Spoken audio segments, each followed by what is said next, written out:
Hey, fellas. I heard that Gollum game finally came out. Should we check out what people are saying about it? Oh, yeah, man. Yeah, let's check it out. I don't know, man. The trailer looked kind of bogus. Well, let's look at some reviews. Let's see. First one. Boil it, mash it, stick it in the bin.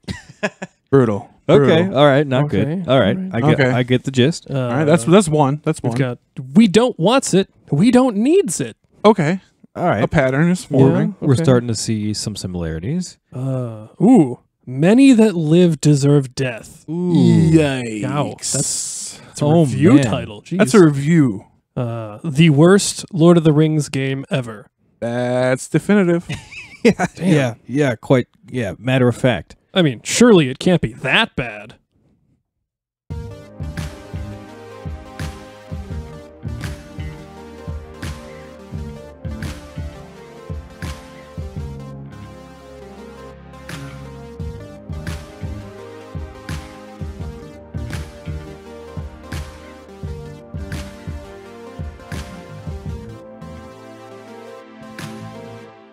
Hey there, Tolkieneers. I'm Danny J. And I'm Joel N. I'm Trevor D. We are. Keep on Tolkien. Yeah.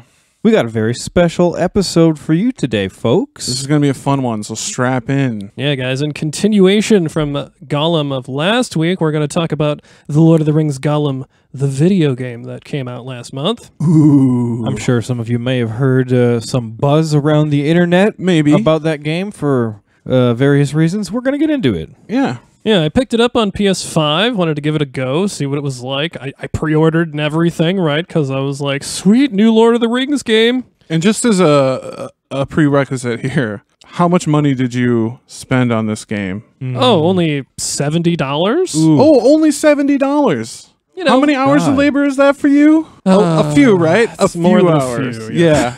Okay, just so we all know what Trevor put up for this episode, guys, all right? Yeah, but what I went through is an entirely different thing. And so yeah, today we're gonna talk about the game. We'll give our opinions, how we feel about it. We'll go over the whole story and how accurate we think it is for the lore. We will discuss the gameplay and the representation of Tolkien's world. Hell yeah. And we're gonna spoil the game entirely. Yeah, fair warning. Like you guys even fucking care. Spoiler warning. Yeah. If you're listening to this, it's because you didn't want to spend that $70 yourself. Yeah, exactly. Right. And if you've listened to a few of our episodes, you might already know this story anyway. Yes, yes. And so originally, we wanted to avoid making it like a review, like before it came out and everything. I was like, yeah, let's really dive into the lore. That's kind of what I think we should focus on. And, while we're going to try to be pretty objective about it, personally, I mean, I would feel morally wrong if I didn't express my feelings. How about you guys? Yeah, we're gonna. So me as well. Yeah, so we are going to be pretty blatantly honest about this game. Yes. But before we get into this, let's start off just by stating another milestone. So this episode is going to be pretty Trevor centric. This is a kind of landing within Trevor's area of expertise. Yeah, and much to the chagrin of that one guy from YouTube that ended up deleting his comment Years ago. years ago, you know what? Trevor's here to stay, all right? Yeah, and we're embracing him.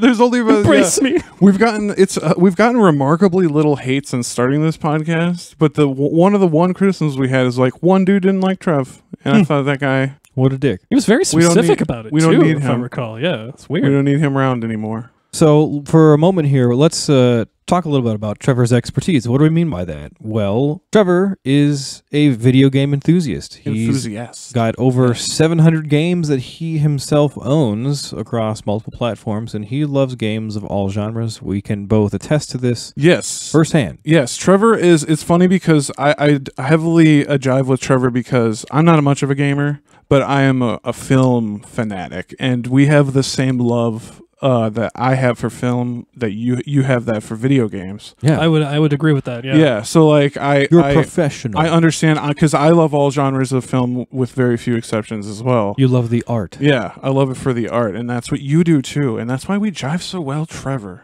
I would agree with that. Yeah. Yeah, but Trevor even has nice things to say about bad video games. Oftentimes, he just has. He usually has good insight. Yeah. Except for certain types of games. A couple. What do you hate, Trevor? I'm not a big fan of MOBAs or battle royale games. Yeah, you're kind of not into the competitive gaming, really. Yeah, I'm not big on competitive gaming either. Honestly, the only competitive game I play is Rocket League. Rocket League, yeah. And I do love Rocket League. Oh, yes. Well, then there's also Smash. Oh, well, yeah, but that's Oh, not yeah. competitive for me. That's a party game. That's a party game. I suppose you're Whoever right. calls that a party fighting game. game, you got it wrong. You're playing it wrong. It's a party game. Yeah. Fair It's enough. a party game. See, I love that. I love quote that. Trever on that. Yeah. He actually has also some formal education on game development. You have a bachelor's of science, also known as a BS. A BS, yeah. BS. I do have a BS. In game design and development. So you went to school for this shit. Yeah, I so you are did. literally a professional. Yes. And you're also not a fan of the PC master race point of view, are you, Trevor? No, I'm not. Yeah, that's one thing we love about you, just basically being able to accept the pros and cons of the whole gaming ecosystem. Yeah, Trevor has a special love for video games. And he thinks each ecosystem has their pros and cons. I do. And you can't really experience everything if you only view it from one point of view. You gotta make your way around. So. Yeah, dude. And that's That's true how I feel. that's true for anything. Like movies, games, Art in general. art in general. Yeah. Yeah, Exactly. so bottom line, that's kind of in a nutshell Trevor's why we background. thought it would be such a great thing to get Trevor's take on this game. Yeah. And so, he wrote this fucking episode, y'all. Yeah. Maybe we didn't mention that Did we before. not? but No, this we is, didn't say Oh, that. yeah. This is Trevor's first Trevor's first episode. Yeah. Everybody, round of applause. Woo! Thank you. Yeah. I'm proud of you. You've come so far. But yeah, before we get into this, guys, we just want to say that you've probably heard how bad this game is. Right. At this point, I think most people, if you have heard of this game, you've probably heard about some negative stuff. Some negative things. Yeah, if our intro bit didn't give some of that away already. Yeah. But we thought just to start this, it would be fun to say one thing we'd rather do than play this fucking game. Just to put it in perspective. Just to start off. So, I came up with, I would rather eat chunks of corn out of my own doo-doo. Yuck. That's a texture thing. That's gross. Yeah. Uh, Even if you wash it off, maybe. Oh, jeez. Oh. You're making me okay. picture things. Just get a colander and wash it So out. I'm just going to move put it on. Personally, I'd rather go 6 months without my precious coffee. Nice. Oh, yeah. Yeah, and so I would say that I would rather eat raw fish, bones and all, than play this fucking video game. Hell yeah. What's gross is you didn't even specify, like, what fish? Like, What it kind could of be fish? a Just any fish. huge fish. Any fish. A cuttlefish? Bones and cuttlefish, yes. I'll do blowfish? cuttlefish. I'll blowfish. An oarfish? Honestly, any of it.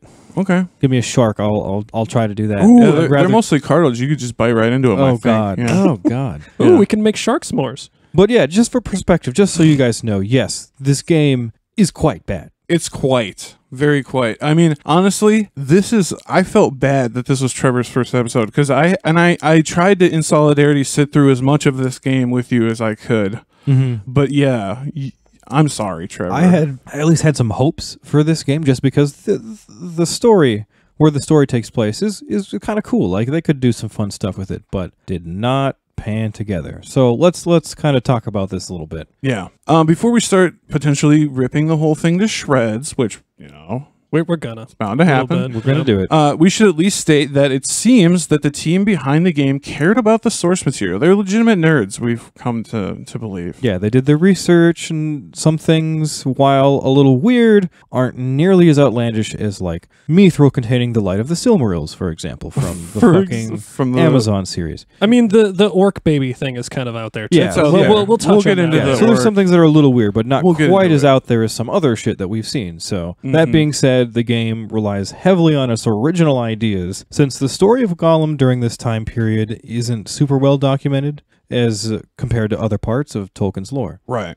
Yeah, so let's talk about the locales, the places we're going to visit in this Gollum game. Yeah. The first half of the game takes place in Barad-dûr, following Gollum's capture by the Nazgul. And this is probably the most sloggy part of the game, right? I don't know. That's debatable. That's debatable. Okay. I will say I hated this part of the game the most. Yeah, the tutorial kind of like thing that games normally do wasn't all that great. It kind of seemed weird, and it's the only time you see the Nazgul, Yeah. which is kind of a bummer. But Yeah. Yeah. In the middle part of this game, then you go through Shelob's cave and Cirithungol to escape. And then the later chapters place you in Mirkwood, and specifically within Thranduil's halls and dungeons. Yeah. and finally, it ends with Gollum on the other side of the doors of Durin. Right, and when we say it ends there, Literally, we don't mean like you travel there and then the game stops. The game kind of ends elsewhere, and then the final cutscene is like you're stuck there. Yeah. It ends in Mirkwood, and then some cutscenes, and bam, you're behind the doors. Like, wow. Sick. Smash cut. Yeah, there you go. It's actually kind of funny, but mostly just because it's kind of unexpected and a little random. It feels probably random, and sort of like an uneventful place to just kind of end. But anyway, so jumping into some general observations about the game. So this entire game is from Smeagol/Gollum's perspective. The names of the characters throughout the game are often either a title or a simple description, since Gollum doesn't know them. And like when I say it does actually lean pretty heavily from that personal perspective. Yeah. You have characters like the Candleman, Cruel She-Elf, Cruel Elf King, and the Grashnag. The Grashnag. Some exceptions to this, but there aren't many, right? Like the Mouth of Sauron is actually titled as the Mouth of Sauron, and we have the Wizard, which is referred to in dialogue as Gandalf, so we know it's Gandalf, and it looks like Gandalf. They did a pretty reasonable job. It's pretty reasonable, Gandalf. Pretty much Gandalf. But the subtitles still just say Wizard. Yeah, but unfortunately the game doesn't really tell you much about the lore along the way. Most of the supplemental information that you can get out of the game is presented in DLC at extra cost just to get some of this lore. And the DLC option is just I don't know, it's weird. I don't know if I like that. It should have been shipped with the game. And just for people who may not know, DLC is short for downloadable content. Downloadable content. Mm-hmm. Yeah. Someone comes out with a game, you can get some extra levels and shit later on as downloadable content. You gotta pay, though. But you gotta pay extra. Yeah. Well, sometimes when you get a game, they'll give you DLC for free. But yeah. Like in this case, that was the Precious edition of the game. And, that's just a title for the other stuff that comes with it, which we're going to go over here. Mm-hmm. Yeah, random bits of lore are presented throughout, but they don't really add much to the game at all, or the experience, really. Yeah, and this seems to show that the lore isn't terribly important to the overall story of the game. Yeah, it's pretty weird for a universe so steeped in lore. It feels pretty bare bones. Really, really. There is additional DLC content as well, but they are also pretty disappointing. Yeah, Trevor, you bought all of it, baby. He wanted to give us a proper review of all the options. Yeah. I wanted all the bells and whistles. So give to that Patreon, guys. Help Trevor get his $70 back. All right? If you like this episode, I feel so bad, Trevor. I'm so sorry. But just know that once we're done with this, it's immediately getting uninstalled. Yeah. Immediately uninstalled, never to return. Never to return again. So, all right, the stuff that came with the Precious Edition. So, one of the things you get is a pack of emotes that you can have Gollum perform. And emotes are just, some kind of animation, and you make some expression or whatever. And emotes in games tend to be used for social situations, so you kind of like interact with people. Right, but usually in like multiplayer situations, right? Where there's like other people. Where there are other people to interact with. Emote to. Yeah, you can't even some games will have you do it to NPCs, non-player characters. Nah, doesn't even do anything. Like the emotes in this are big, like a bug appears and Gollum tries to step on it. Ooh. It's really stupid. Super cool. That's kind of silly stuff. One of the things that sounded really cool initially was the option to have the elves in the game speak Sindarin. Yeah, there was a DLC pack to have in the game for the Sindarin speech, right? Yeah. However, you might think that sounds pretty cool, but we found it didn't really nail it quite right. Yeah, any elf related to the story still seems to speak English to Gollum. Yeah, because you can't have... It just would be dumb to have them speak Sindarin to a creature that clearly doesn't speak Sindarin. Yeah, right, yeah. Still leaning heavy into that Gollum's perspective. Yeah. And it would have been nice to have the option to have both English and Sindarin subtitles, so you could know what they're saying, but no, you just get the Sindarin. Well, you'd think if there's going to be multiple languages, you'd probably have subtitles to go along with those, right? Subtitles you could understand. Yeah. I'm also going to say Trevor thinks this is a kind of unfair criticism, but I do not like the way the Sindarin sounds when it is spoken. I think it sounds rather stilted. It almost sounds as if it's AI generated Sindarin. Like it does not have a real good a real good cadence. I wasn't there when you guys were messing with the Cinderin parts. I wasn't there that day, but I definitely of anyone here, I think I would trust your take on the language. Yeah, I mean, tell me, I don't have the ear for it. That's for sure. Yeah, hit us up on the Discord or email us, keepontolkienpodcast@gmail.com. Let me know if I'm crazy. I didn't like the way the Cinderin sounded. I just didn't like the sound profile of it, I guess. I don't know. Thought it sounded stilted, in my opinion. But maybe I'm crazy. Maybe I'm an asshole, guys. Tell me if I am. Maybe you're just a piece of shit. I don't know. Anything's possible. Anything is possible. Well, furthermore, with the precious edition, you also get a digital soundtrack. Cool. Which is normally pretty cool. Like I fun, love getting right? game soundtracks. Sick. Sweet. All right. However, on the PS5, you can only access it through an app on the PlayStation. Like you can't even download it. That's pretty lame. Who's going to listen to it like that? I don't boot up my PlayStation to listen to music. Yeah. It's only through a specific PlayStation app? Yeah, it's literally a separate app from the game. Just like for itself. Yeah, for itself. That's and really like silly. the music isn't bad, and it seems to fit in with the game, but that's really weird. It's pretty forgettable otherwise. Yeah, you can't like download it or anything. It's just you have to open up a PlayStation app. If there is a way to download it, I don't know it, but I didn't see anything. Silly shit. Yeah. Another cool thing, they had an art exhibition, which again is another app on the PlayStation. Cool. Okay. Yeah. Cool. So also not downloadable, but all right. I love how this episode is like this. However, Yeah. Here's a win, and here's subtitle. why it sucks. Yeah. This could have been cool, but what they did instead, they made it its own proprietary PlayStation app. What the fuck? Yeah, and I'm guessing if you had purchased it, maybe on Steam, on the PC or something, you'd have access to these in other ways. But maybe. I guess that could be the caveat here. Right, but I did play it on PS5, so that's, I'm going with my You're sticking with the platform. I guess even if you bought it on a console, I'd hope you'd be able to at least like get it emailed to yourself something like that. Put it on my tablet. Whatever. Anyway, you'd hope. How am I supposed to fap to this? my. Can't bring my PlayStation into the shower. What the fuck, guys? Anywho, so the art exhibition. Okay, so these are usually pretty cool, right? Like I love getting this kind of stuff. That gives you some nice insight into the creation of the games or the media, whatever it came with. And as far as I'm concerned, the art is pretty well done in the concept stuff. Like they have talented artists at Daedalic. Yeah, it's not. Daedalic. Sorry, Daedalic. And but as a note, this is only concept art, and there are some written details. And the funny part is, like, unfortunately, some of the information about the game, such as the Candleman's real name, and we'll tell you that later, you can only find written in the art exhibition. Yeah, what the fuck? So you've got to go to like the concept art to get some of the lore information. Yeah, which you also gotta pay for. Which you gotta pay for. Yeah. Note that again, this is another spot where the game is not giving you much of her lore in the base game. Is this an EA game? What's with all this fucking it's not even fuck EA.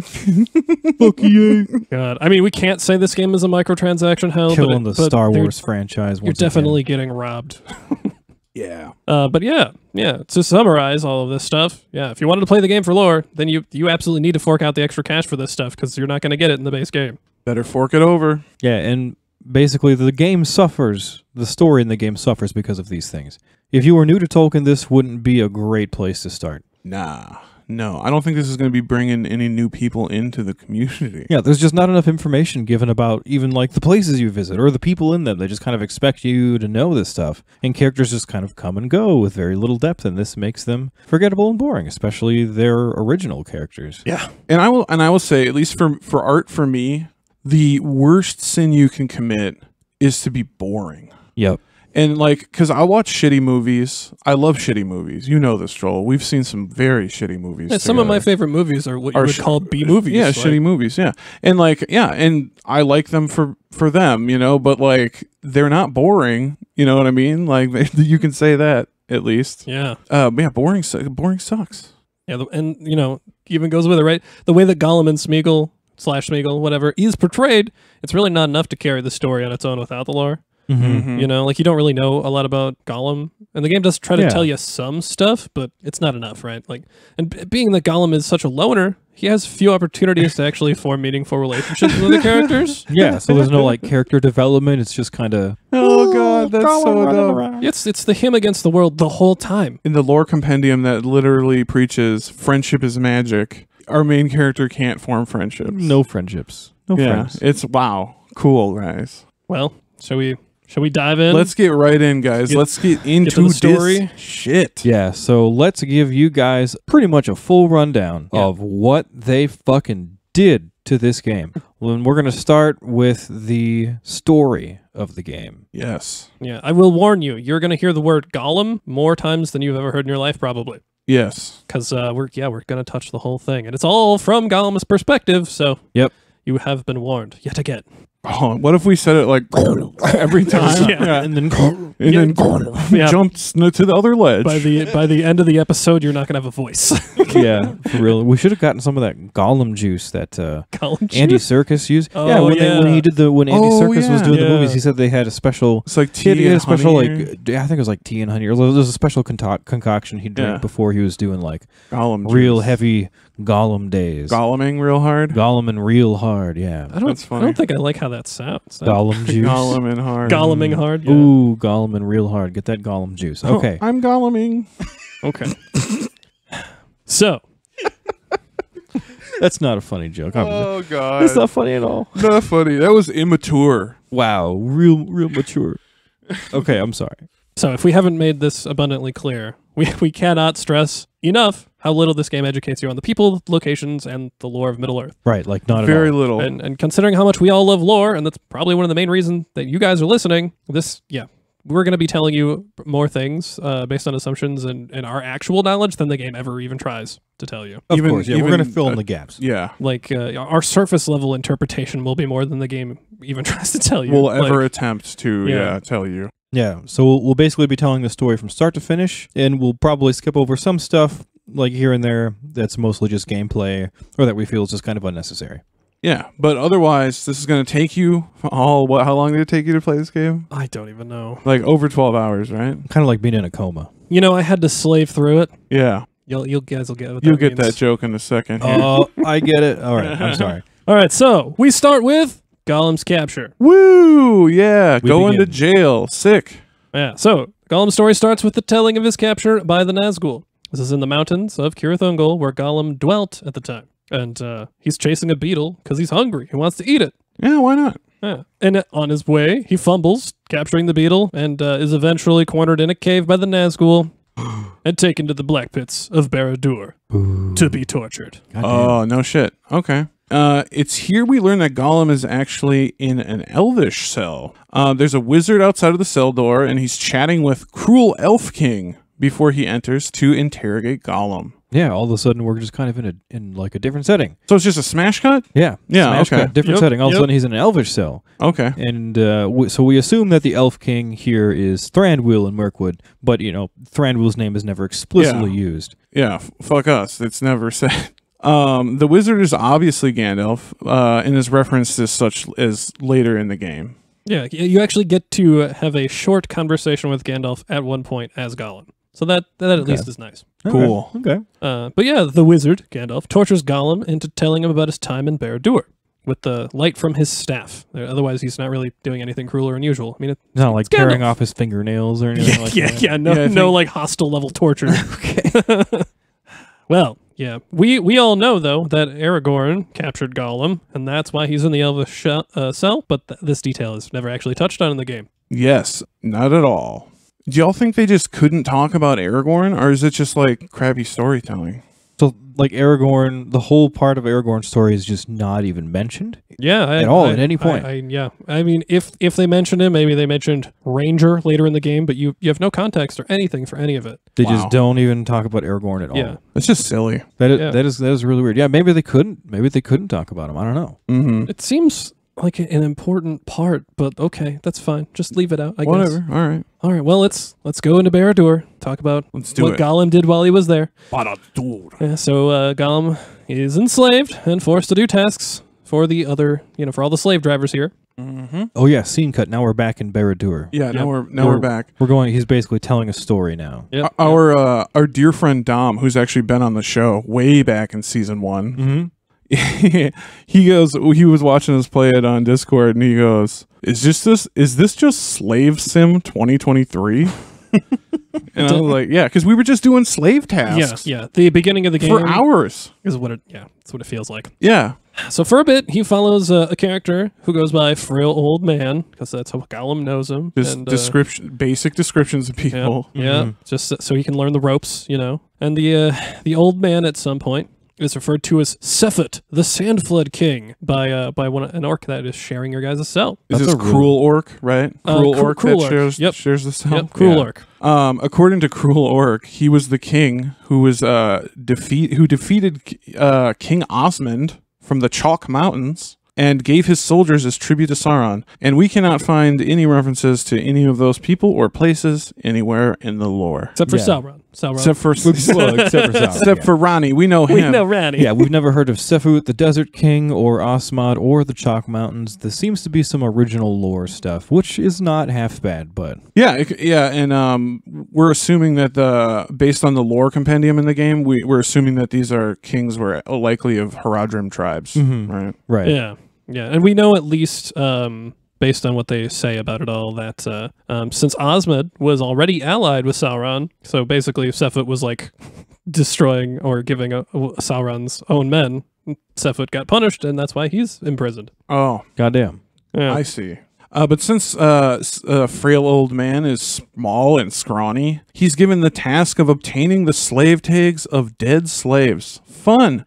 That's what I always wanted to do in a video game. Yeah, you do this more than once as Gollum. Yeah, you do it for sure. way more than you ever should have to. And like I'm familiar with fetch quests in games. That's fine. This but, is like, not one of those, No. though. This is just... This yeah, is not a just Skyrim menial- fetch quest. This is A menial task. Well, and mind you, guys, this whole game it's linear as all fuck. Like you point A Yes. to point B the whole time. It's a rail. Yeah, You really don't have much freedom in any way. So, I noticed that as well. Yes. Yeah, one of the things I was there for was the herding task. Oh my God. When you basically they have Gollum herding a bunch of creatures called Boroks. They're like boars. Yeah. And then they basically have you, Gollum, trying to herd these creatures into a cage. Yeah, and these are a creation of the game developers. They're designed to be like the, quote, great beasts mentioned by Tolkien as part of Sauron's armies. Yeah, that bit of information you find in the lore compendium, which is, just that separate thing. You have to go back to the main menu and then open it up in order to look at any of it. And that's all after you've paid for it. After you've paid that sweet, sweet money. Let's not forget, we all work for money, guys. Yep.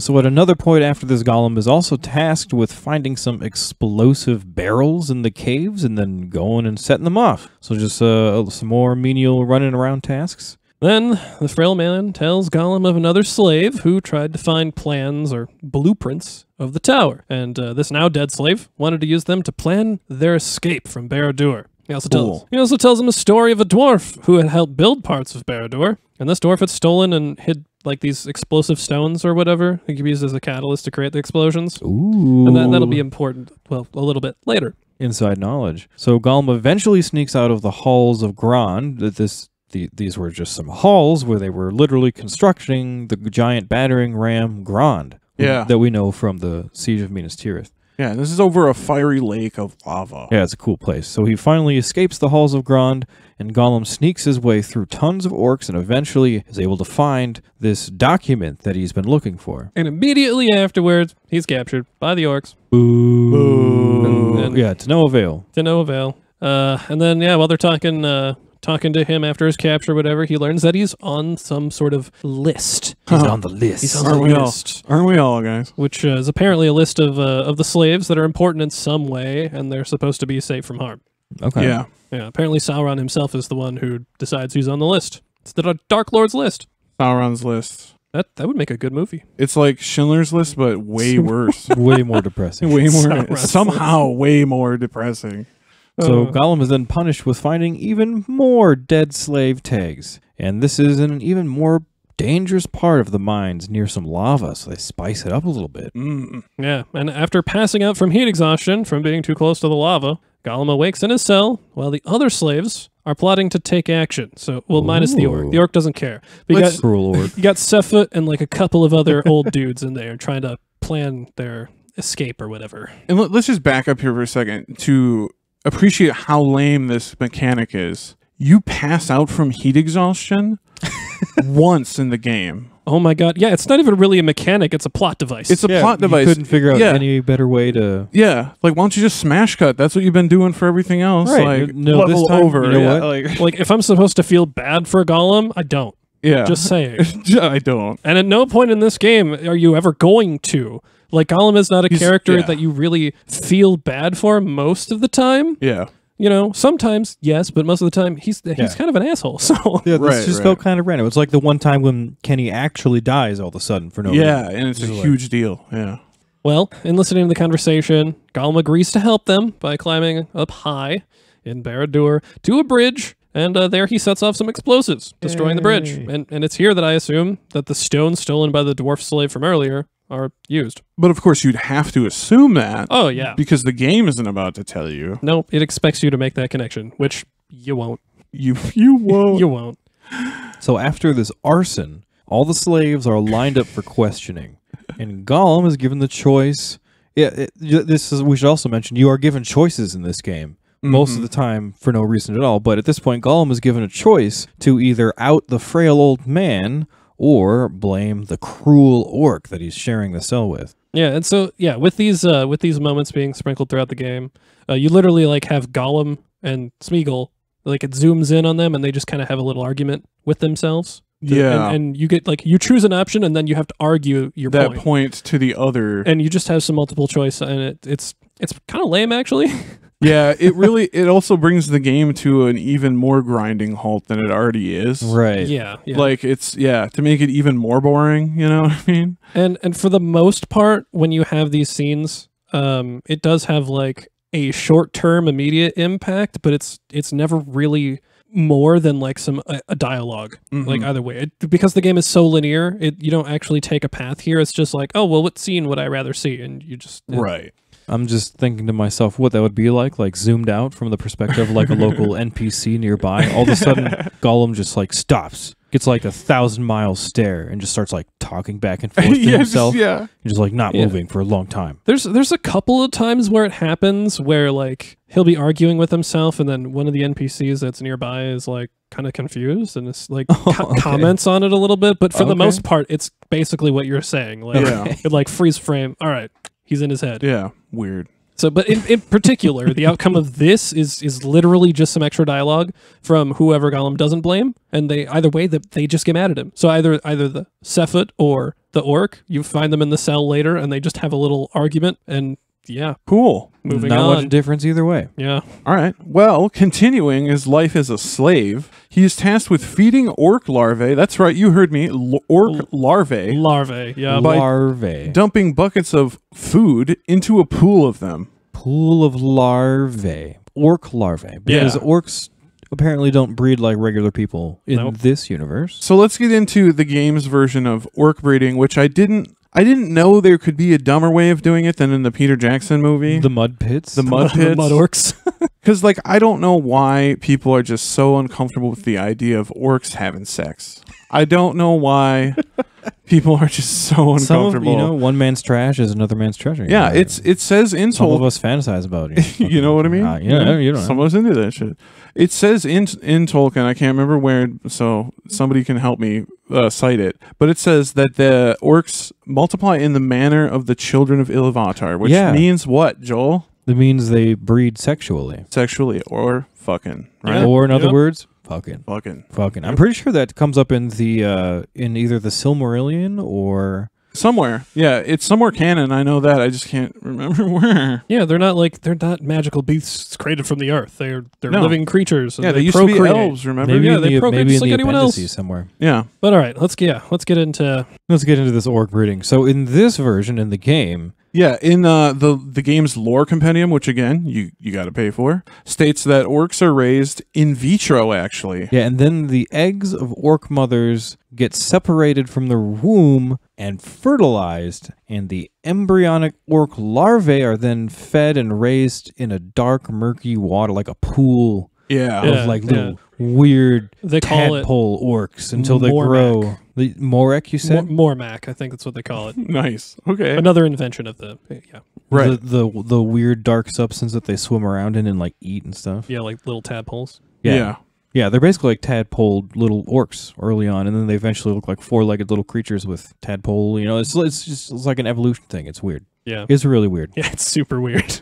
Super fucking weird. Well, let's get into the Candleman. How about that?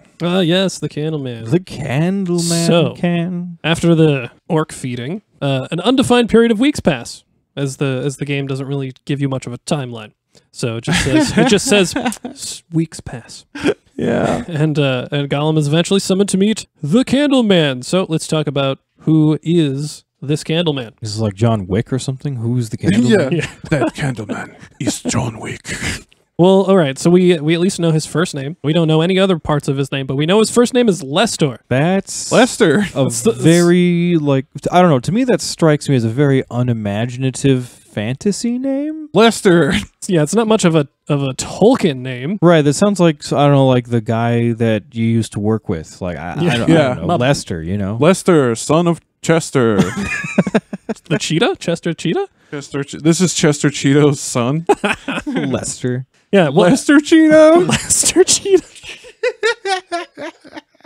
They came out with a diet Cheeto or something. Well, okay. The funny, stupid part about this is the art exhibition is the only place it says his name. Oh my god! And no part in the game does it.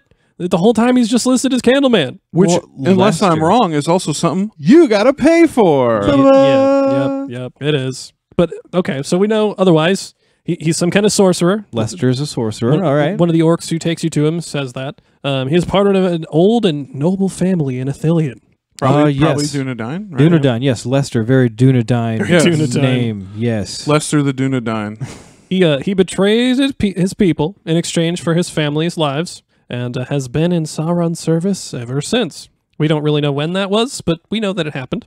And his daughter accepted Sauron immediately and devoted herself to him, right? But Okay. like more than he does. Oh, she turned yeah. right on over to him. Oh yeah. She fell in love, if you will. Yeah. His wife, however, did not. She was not having any of that shit, and she eventually turns on him, and he has her executed. Oh, sad day. And this is all only found in the art exhibition. Yeah, either art exhibition or some of it's in the lore compendium. So DLC. Yeah, So DLC. they don't really get into any of this in the game. You just come across these characters. Yeah, the only Yep. thing that's mentioned here is the sorcerer part. Jesus Christ. Like you meet his daughter. You know, What's her name? Cruel Woman or something? Initially, yeah, I believe so. Yeah. I don't think it actually says her name. No, it definitely doesn't say her name at all in the game. Yeah. Bastard. I think maybe her name is listed in the lore compendium or the art book, but honestly, just like Lester, it's so unimportant. Like, Yeah. Yeah. Mester? I don't know. Yeah.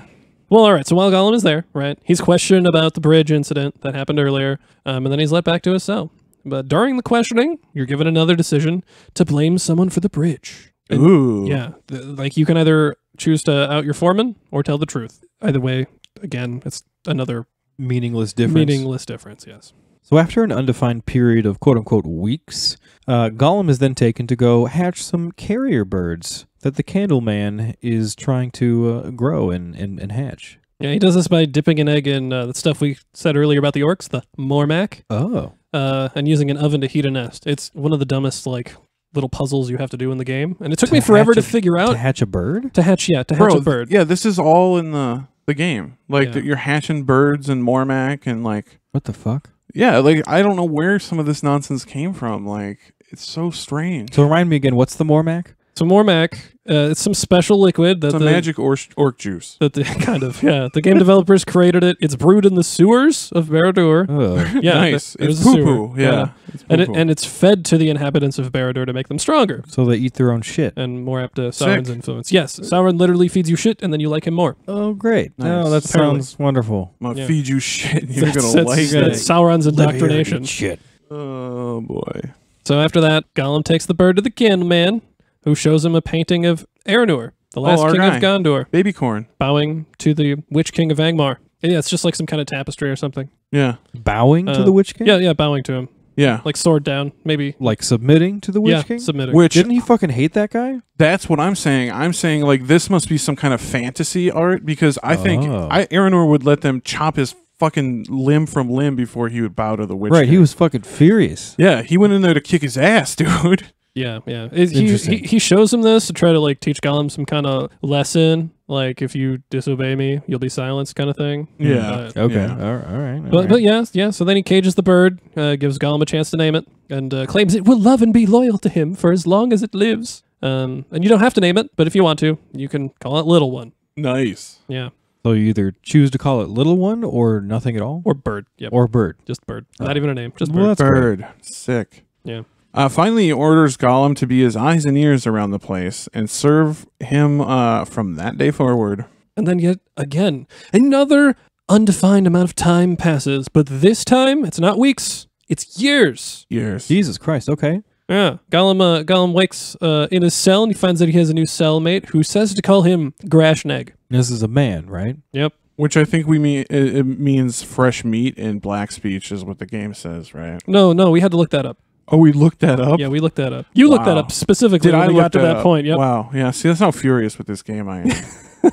And so much like the beginning of the game where the frail man shows Gollum the ropes, Gollum is tasked with showing Grashneg the ropes. And you do the Borak thing again, and, except, slightly different. You can get the Grashneg killed here if you want by fucking it up, but Cool. it's otherwise. do it. There's actually an achievement. So if you get the Grashneg killed in multiple ways throughout the game, because he sticks around for a bit, there's an achievement in the game you get Oh, for killing him in every way possible. For being a Wow. nasty little, Yeah. slimy little And it's not dog. even that interesting, and it's pretty easy to not get it. So, Yeah. but yeah, after he shows him the ropes and stuff, Gollum meets with the Candleman again, and he's trying to teach him how to train the bird. which- Again, this is all in the game. yeah, this bird training is its own other little small game thing that introduces a new boring ass mechanic. We'll talk about it later. Like you'd think a Gollum game. When I think Gollum game, I think falconry, Yeah, clearly. Yeah. Obviously. Yeah. Yeah. You know, the Gollum, the creature that's famously lives underground and in caves and stuff. Yeah. Bird is the pet yeah. he's always wanted to live in his cave. Well, he likes nice crunchable birds. It's true. He likes It's to true. eat them.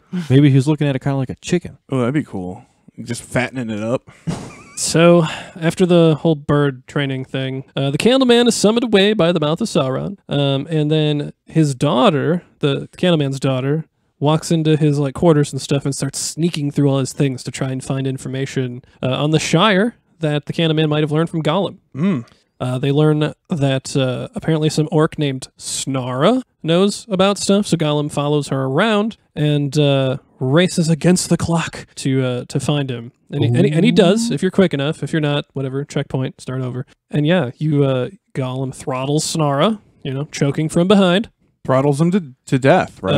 Or strangling from behind, right? Choking's different. We discussed that last oh, episode. yeah. That was actually, Yeah, choking, you'd be like sticking your fingers down his throat. Which he definitely does not do. And while you're doing it, Gollum's justification for this is he's doing it to protect the precious from evil men. Protect the precious. Okay, sure. And immediately after, Gollum just escapes the scene and goes back to his cell. Yeah, and once he's back in the cell, Gollum tells him the orc guard outside the cell that the Grashneg had something to do with Snar's murder, and then Grashneg is taken away. Sick. All right. Yeah. So Well, Gollum then devises a plan to escape, and he sneaks about and frees his bird, because that's right, you have a bird friend in this game. little one. Little one. He has the bird steal the keys to the bird tower. How big is this bird? Oh, it's not. I think it's a small bird. Pretty. It's maybe the size of his head, full grown, Yeah. like Gollum's head. Oh, okay. So it's not a tiny bird. Do Yeah. you think it could carry a coconut? A I don't know if he could carry. Was it an coconut. African swallow or a European swallow? Oh, none of you guys watched I don't Monty think they Python and the Holy migrate. Grail. Do they migrate, Joel? I don't think they're migratory. I think I've only seen it once. I apologize. Monty Python is great, but it's been years. Do coconuts I migrate? I saw it once and I was incredibly stoned, so I don't remember a whole lot of it. And Just just a for, classic. I remember I'm sorry. loving it. I thought it was great. just for some context, the bird tower is where you hatched the bird. Gotcha. Okay. And after a bunch of climbing through the tower, and then some other areas that don't really make functional sense, I don't really understand why anybody would construct Barad-dûr this way, but all right.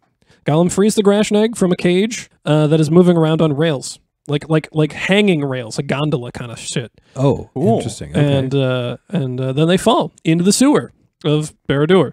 Gross. Sewer of Barad-dûr. Barad-dûr doo-doo. Barad-dûr sewer. Barad-doo-doo. Yeah, and it's at this point like you go through the sewers. It's pretty gameplay heavy, just with the Grashnag, who doesn't really have much of anything interesting to say. Much reason to be there, really at all. Reason to be there. Yeah, it's weird that you'd even be going through the sewers of Barad-dûr anyway. It's like they were trying to find things that were interesting and were throwing darts at a board for what they thought might work. Yeah. Let's go through the sewers of Barad-dûr. Yeah, that's great. Yeah. So, yeah, while they're doing that a bit, Gollum tells the Grashnag of his plan to escape, and he convinces him to help. And that plan being that they're going to steal like a wagon or cart, and Gollum's going to hide in the back while the Grashnag drives them out. All right.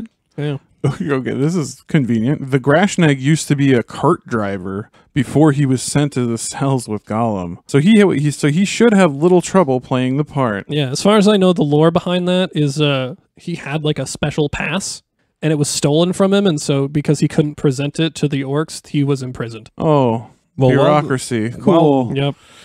Yep. So while they're traveling, the crate Gollum is hiding in is taken off the cart and placed in a storeroom nearby because it has a particular mark on it.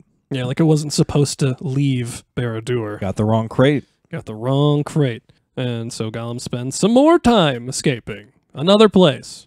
This time through caves with lots of giant spiders and molten lava and rocks. Ooh. Cool. And apparently, I read this in the lore compendium, the spiders in these caves are apparently experimented on by Sauron subjects. Oh, weird. Okay. Like, I don't know, they're trying to do stuff with the Breed spiders. things with the spiders. Weird. Okay. Yeah. Build me an army worthy of Mordor. Of spiders. Of Oh, spiders. spiders. Yeah. And after a lot more climbing around, Gollum escapes the caves. Well, Gollum is up on a cliff. Grashnag is down in the cart. Like, Gollum goes down to him and is like, "Are you gonna let me in or whatever?" And Grashnag says it's too risky and tells Gollum to find another way out. What a dick. What a dick. Fuck him. And so while Gollum is trying to find his way out, Grashnag leaves without him. Wow. Yeah. So then, this part's extra weird. There's like an escape scene where there's a bunch of carts going down this long ass bridge, and as Gollum, you're on one cart as it's going out, and you gotta like duck and move side to side and stuff. And Kinda like Frogger? kind of, and but you like. There's like a couple parts where you have to like jump up and then you're on a platform and like the cars just keep coming, right? Like I guess the commerce in Barad-dûr is it's bumping, It's just right? nonstop. It's It's nonstop. wild. They have Highways are moving in Mordor. And so, yeah, you just kind of got to jump from cart to cart, basically, until you escape to Cirith Ungol, Cirith Which scene is- change. where we're Which- going next. should be pretty cool. Yeah. However, Yeah, you spend the least amount of time of anywhere in Cirith Ungol. Oh, that's a lie. Maybe the very beginning of the game when, nope, that's Cirith Ungol. No. yeah. The least amount of time here. Least amount of time in Cirith Ungol. Fun. During several parts of Gollum's time here, there is dialogue between Gandalf, the wizard, and Gollum, with Gollum being interrogated about Deagle, Gollum's cousin that he murdered. Yeah, so kind of flashing back to present day where Gandalf is having that conversation with Gollum in a cell. Yeah, except this is all just voiceover. So you don't Gotcha. actually see any of this torture at this point. All right. So yeah, while you're trying to go through outside of the caves, Gollum finds Grashnag making his way towards them, because that's where Gollum told him to go. That's like the way out of Mordor. And Right. he helps guide him in avoiding orcs in the process, just like by, I don't know, dropping things to get in his way. Just really dumb stuff. And it's at this point, like, if you want to, you can let him stumble in and get killed by the orcs. part of that. One of the achievement. ways you can turn on Grashnig. Yeah, you can also drown him in the sewers from earlier, but that's fun. So they just give you a whole bunch of options to betray Grashnig. Yeah, honestly, now that I think about it, you have more creative ways to get this guy killed than you can do anything else in the game. Somebody And he's not even your enemy. Somebody really wanted you to kill this guy. Yeah, but all right. So once lured in, Gollum abandons Grashnig and runs into Shelob. You have a choice here on one of those Gollum Smeagol moments to make Shelob aware of Grashnig, but it literally doesn't matter. She finds him either way. Oh, really? Yeah. She just later finds him anyway. Oh It doesn't matter. Because like as soon as you get done with the argument, Shelob just wakes up and is like, "Oh, there you are! I'm going to chase you." And that's here where we have Gollum running through some very long and surprisingly spacious caves from her. This, in my opinion, at least, is the worst part of the game that I saw Trever play. This looks like a PlayStation 1 game. It reminds me of those reverse camera levels in fucking Crash Bandicoot where you have to like run from the stone. The ones where you're running at the camera. Yeah, you're running at the camera from the giant polar bear you and can shit never like that. see like how far a distance is. Yeah, like, and it's just like a cheap, like you have to avoid obstacles as you run in a direction you can't see. They do that. It's not even really avoiding obstacles. You're mostly avoiding the web on the ground, which is so poorly designed that it catches on you. Yeah, it catches on you. I mean, I guess, it gets its purpose. It slows you down, but like once you're caught like once or twice, you're done. You're done. Yeah. And there's such big spots, you don't know where to land. And being Gollum, you don't have much stamina. Like game mechanic wise, we'll talk about that later too, but like it's really hard to get a leg up on her. So I died several times trying to get through that part. Yeah, and like this is something like to do in a game today is just like super strange. Like this is like one of those old, like this would be like if I made a silent movie today and just expected people to be like it to be widespread. You know what I mean? It's a great part of the movie when everything goes silent. And it's the only part of the game that does this. Like there's no other part of the game that like introduces you to this kind of like mechanic or whatever. So yeah, it's just weird. But, and it looks shitty as hell too. It looks just terrible. But this is the last part of time you spend in Kirthungel. After you get in front of her and like you get away a little bit, that's when she finds Grashnig and Gollum gets away. Cool. Yeah. And that's it for that part. Then we go to Mirkwood. Yeah. / Thranduil's kingdom. Honestly, this is the only part of the game forward is the only part I actually thought looked a lot better. Yeah. Like art wise, because you're in a forest and it's actually populated with lots of plants and stuff. Like a lot of the game doesn't really look super great. No, the Barad-dûr parts are ugly as shit. Yeah, they're real ugly. The art style is, I don't know. There's probably people out there that dig that art style, but it was bad as far as I'm concerned. Yeah, I agree. Yeah, so it's at this part where we jump back to the present, where we're in the cell where Gollum has been this whole time, and the wizard is leaving the cell because he's just fed up with trying to interrogate Gollum.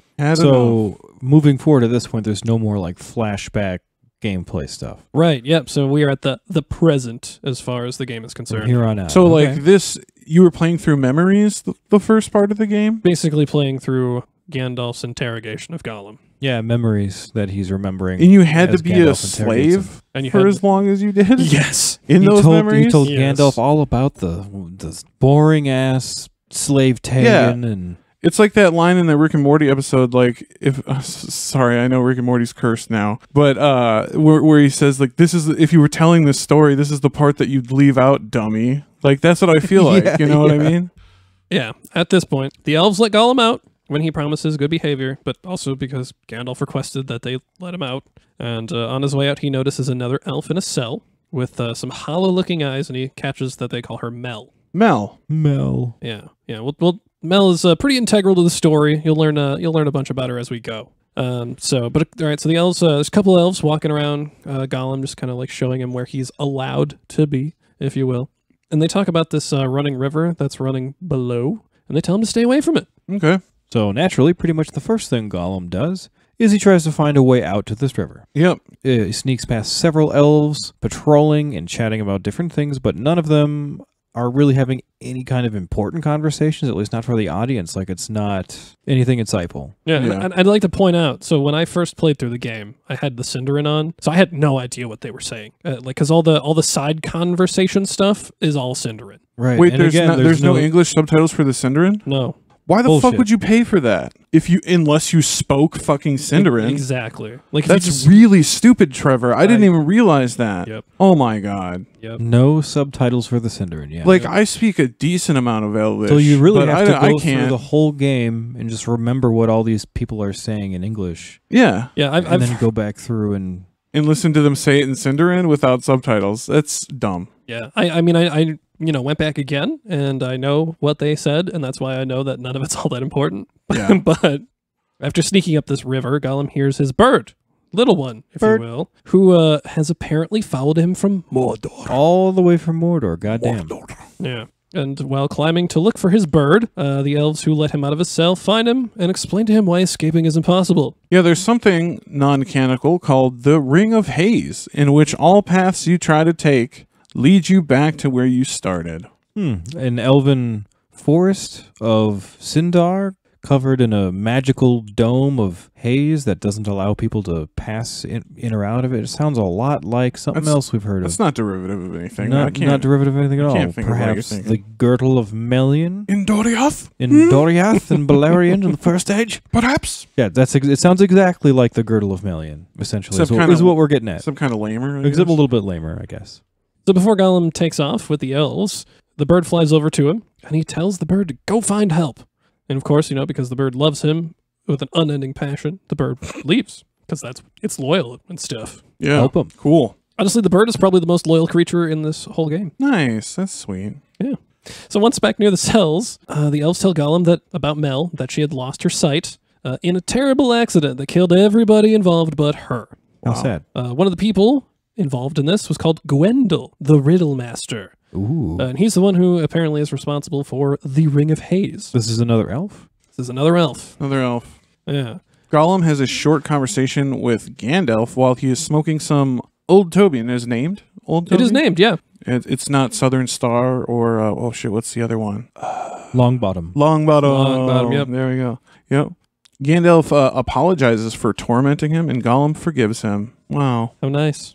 This is when Gandalf offers some of the old Toby to Gollum, but afterwards Gollum's upset and says, "You didn't tell me that it was poison." Because apparently Gollum can't have nice things like good food or smoking tobacco. Yeah, Smoke. Gollum denies it outright. He's like, that's poison. Why? No, thank you. Well, he didn't say no, thank you. Gollum would never say no, thank you. So yeah, Gollum then goes to have a chat with Mel near a window in her cell. And she mocks him by speaking like him, which was pretty funny. Gollum's like, I don't hiss. Okay, dude. So he tries to find a way around the door, to where the door is, but the path is guarded. And on his way, once he finds his way around, he finds some bells that have some kind of like spell on them, and it hurts his ears and makes it difficult to talk to her. It's also responsible, I guess, for keeping the door shut, so he can't get in there. Magic bells, okay. So I just want to reiterate again, I want to touch back on this every now and then. This is in a Gollum game. Yeah. All this stuff.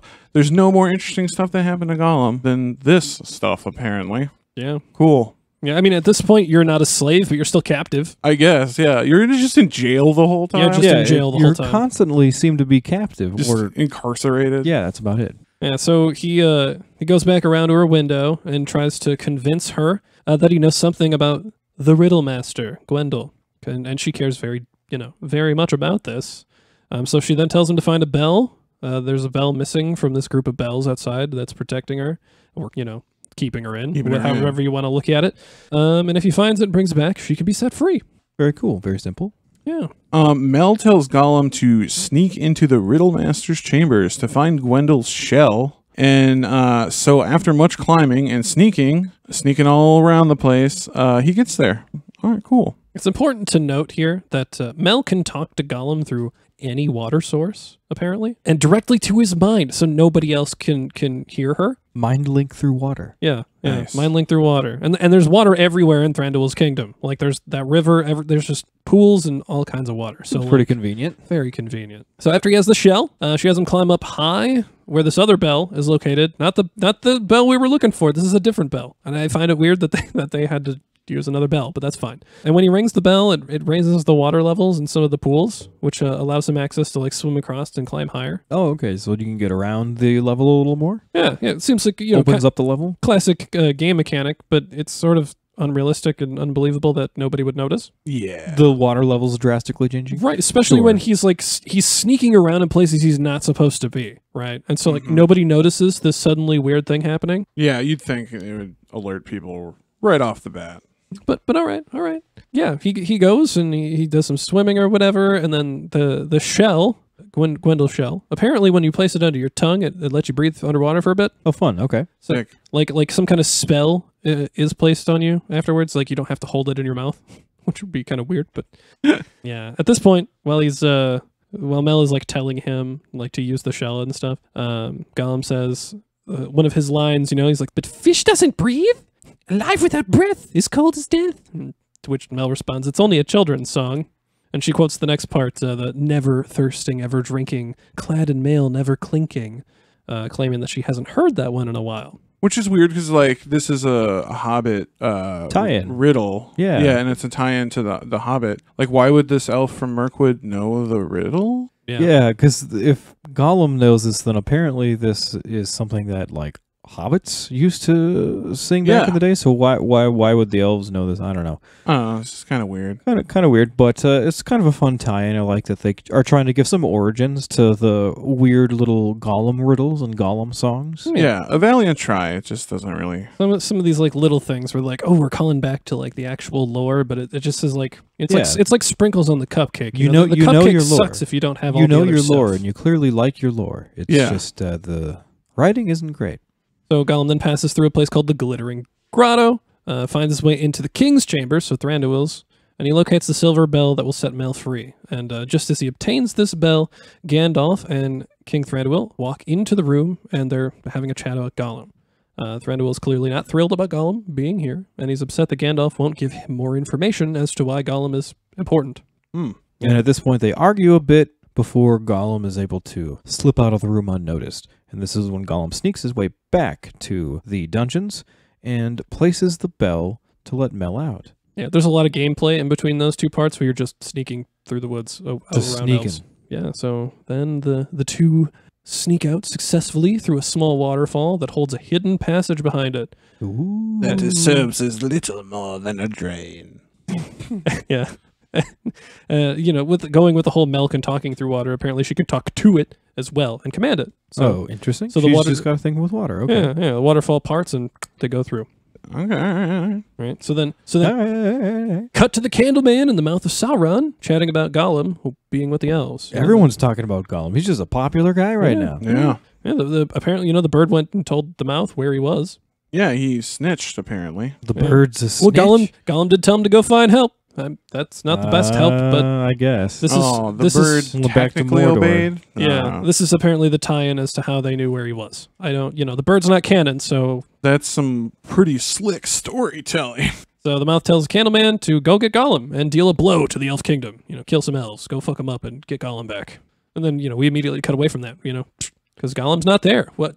That's the extra special important thing. This whole game's told from Gollum's point of view, except for maybe this part. Weird. So That's there's a weird choice. Where it cuts away. Yeah.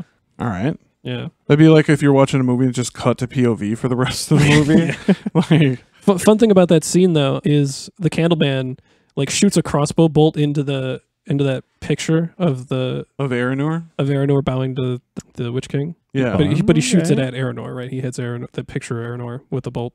Hit him right in the butt. Like he hates his old king. Maybe he's related to Aranor. He was like nobility from Ithilien. Could Maybe be. it's his cousin. So, all right, then it cuts right back to Mel and Gollum, who have been walking through the woods, and Mel tricks Gollum into walking through a swarm of truthlings, which is apparently some type of bug that forces you to disclose the truth. Also not canon. Yeah, Also not canon. Also not canon. She does this to learn why Gollum is helping her, although she already suspected it was for selfish reasons. She claims he hisses when he's lying. To which, again, Gollum's like, I don't hiss. You Funny do, Gollum. Callback. Yeah. They make their way to a bell tower in the woods where they will stay the night, and she tells Gollum that the bells were once used to honor those lost in the Battle of Daggerlad. Oh, okay. Fun reference to the Battle of Daggerlad. Yeah. And that's it. She doesn't say anything else about it. So if you didn't know what Daggerlad was, you get no context. Dude, those Mirkwood elves got slaughtered at Daggerlad, remember? Yeah, it makes sense that they would remember Daggerlad. Yeah, they jumped the gun and almost like a handful of them died including Orifer, their king, right? Yep, Thranduil's daddy. Thranduil's dad. They could have mentioned any of that. Yeah, That they would could have. They could have. have been cool. But they didn't. But they didn't. Yeah. So they meet Gollum's bird here. Mel expresses her disgust of the creature, and then Gollum agrees to sleep outside with the bird. Disgusting bird. Yeah. He later awakes to some glowy orb things that the game refers to as wraiths, and Mel is missing. Interesting. Not the wraiths, not the ring wraiths, Nope. but just some kind Just of some other, kind of other wraith. some kind of other spiritual wraith. Standard Purple, wraith.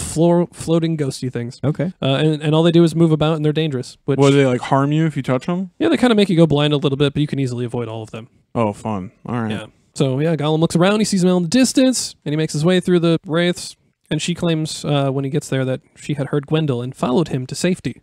But remember, she's blind, so I'd like to point out that being blind, she sure can find her way around pretty well. Though. You think she's faking? I mean, she's not faking it, I but think this is a Stevie Wonder situation. if they never, do you know there's people on the internet that think Stevie Wonder's faking being blind? Dude, have you seen him catch that mic? Yeah, there's that video of where he catches a microphone and they're like, look, he's not blind. Shit. yeah, she's just too good at finding her way around for being a blind person. And if the game never told you she was blind, You probably wouldn't have thought. Wouldn't even matter. yeah, it wouldn't matter. Maybe So- they're making a statement about ableism.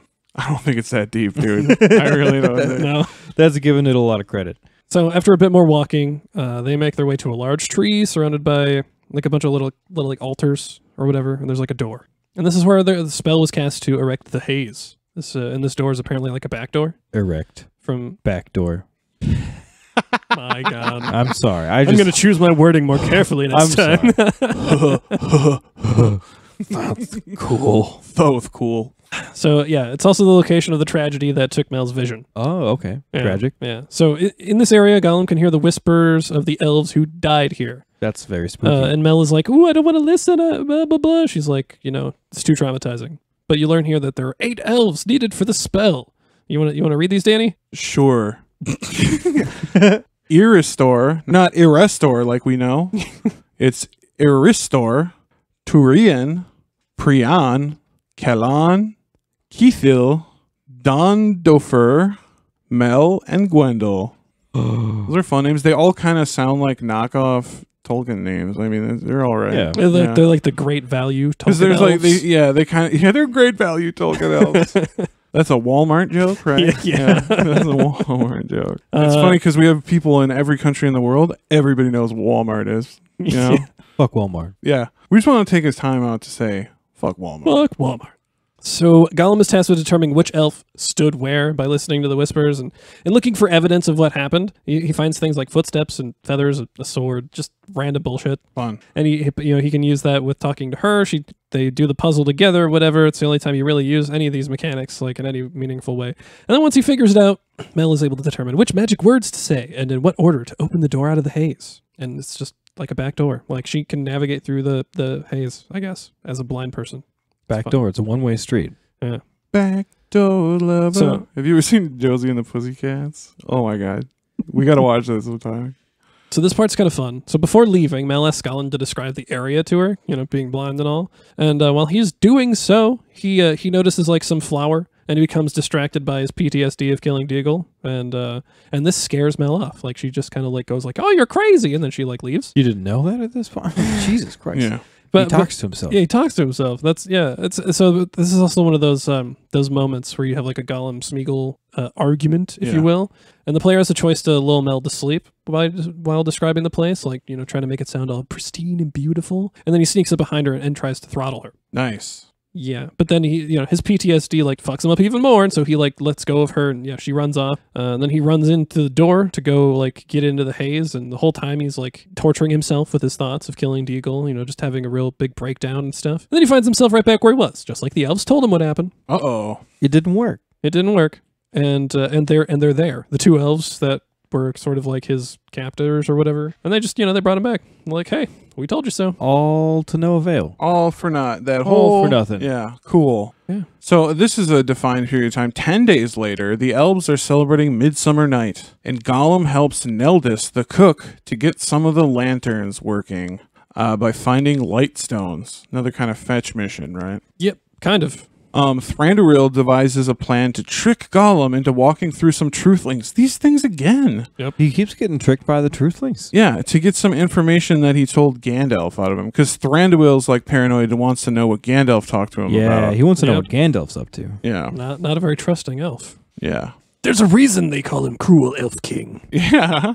So earlier, when Gollum first went through the Truthlings, Mel had actually shown him some kind of lichen that is supposed to like nullify the effect of the Truthlings. Gotcha. Okay, so he knows the antidote. So he knows the Yeah. antidote, right? So he eats it, and then he drops the nest of Truthlings on those elves, those same 2 elves that have been like keeping him company the whole time. Oh, sure, okay. And capturing him.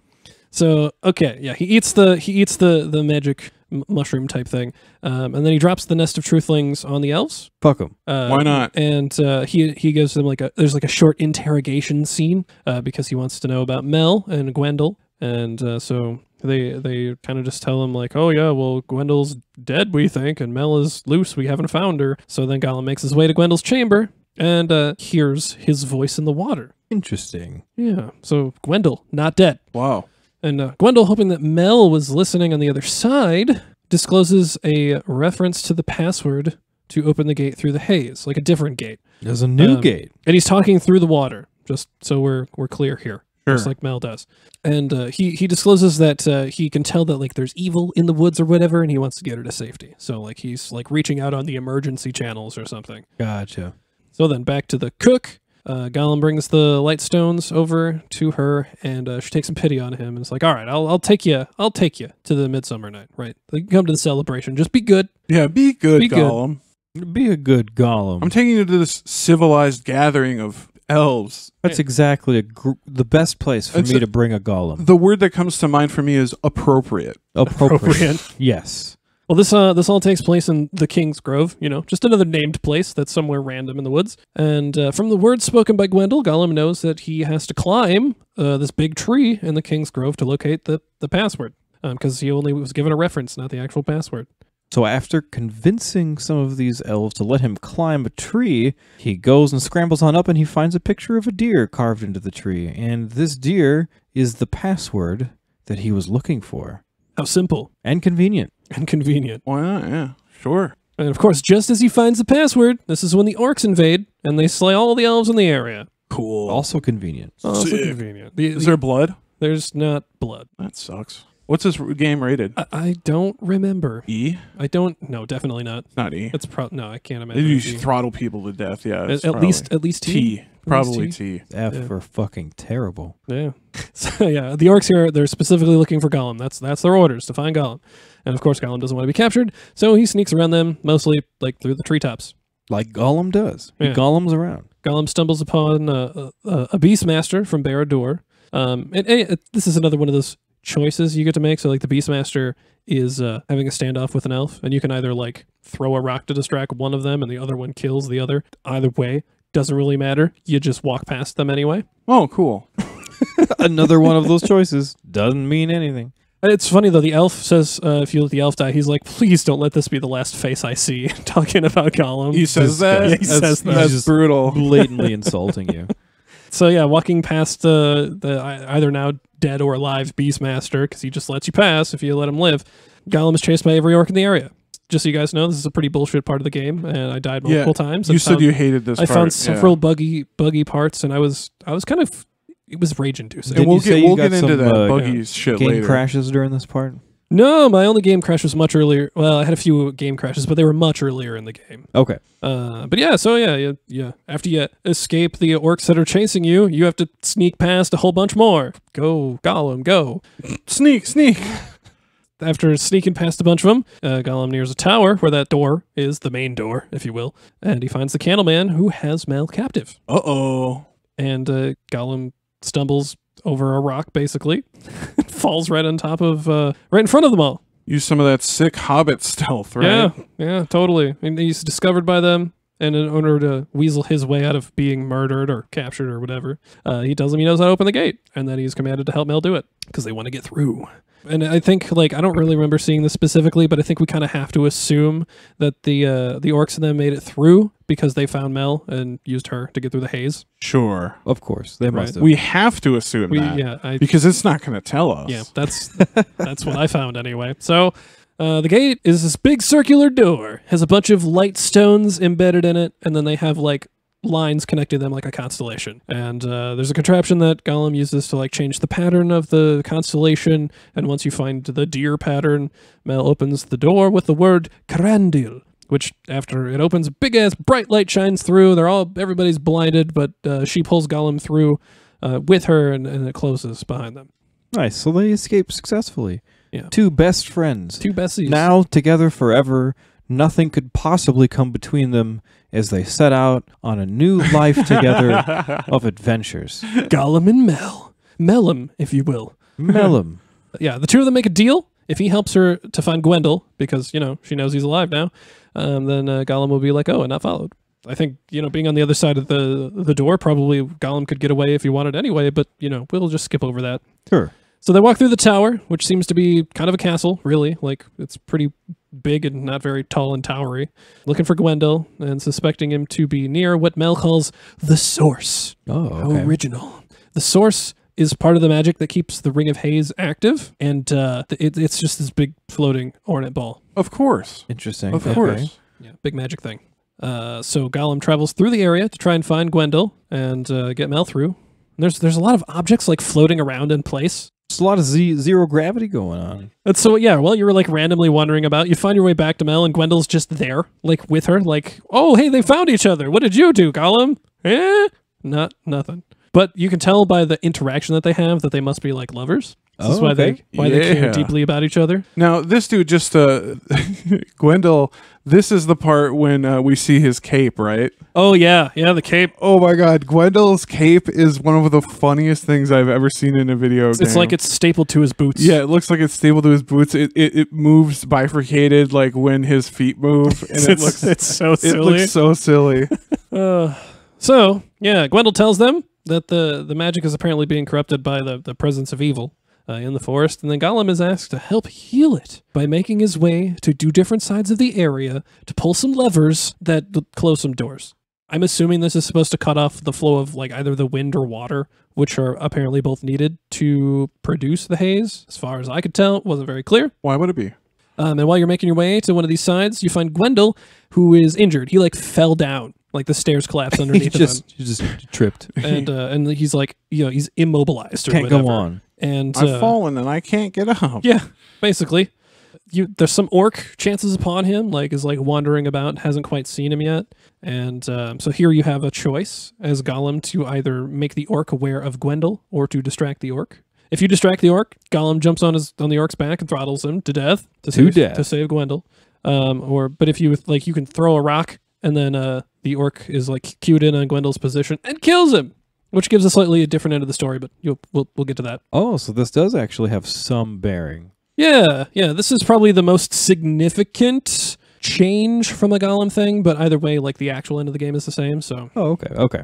So after this part... Oh, this is when the Candleman comes back, right? Yeah, so the Candleman and all the orcs had made their way through. They're down below the big floating orb, and it turns out he wants the source, too. Yes, Sauron wanted the source, so that's the other reason why the Candleman because is it's there. ancient elf magic. Yeah, it's old elf magic. Cool. And so, while being shot up by orcs, Gollum like swings around and does some platforming on some more floating objects that are circling around the orb.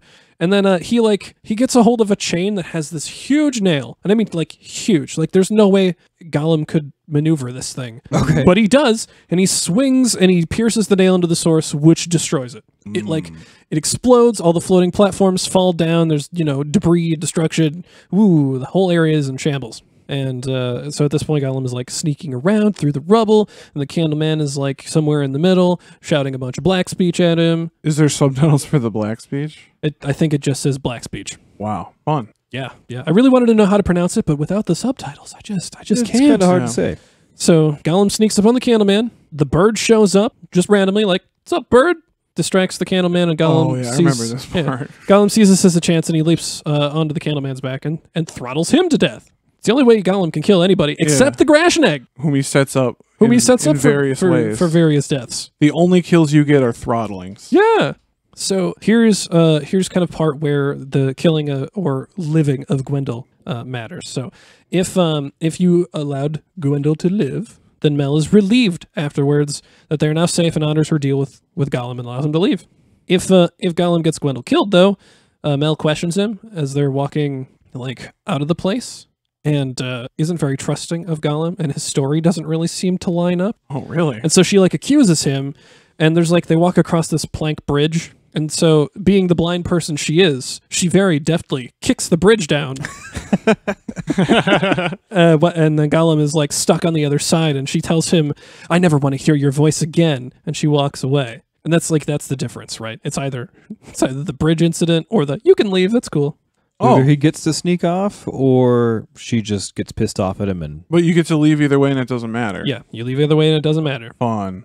So you get out into the forest. A bird comes back to you, and you have another one of these choices where you can either kill the bird or you can set it free. It doesn't really matter what you do here. Nothing changes. Either the bird flies away or it dies. It just changes that little cutscene a bit, but the bird isn't canon, and we know it's not, so it makes no difference. doesn't really matter. Whoa. All right. Well, the You can bird just choose to be fucking senselessly cruel if you want, and throttle the bird. Oh, Yeah. no, you break its neck. Oh, you did it. Yeah, it's a small enough creature, Gollum can break its neck. Yeah. Yeah, the falconry arc is completed. Yeah. And the falconry arc comes to an end.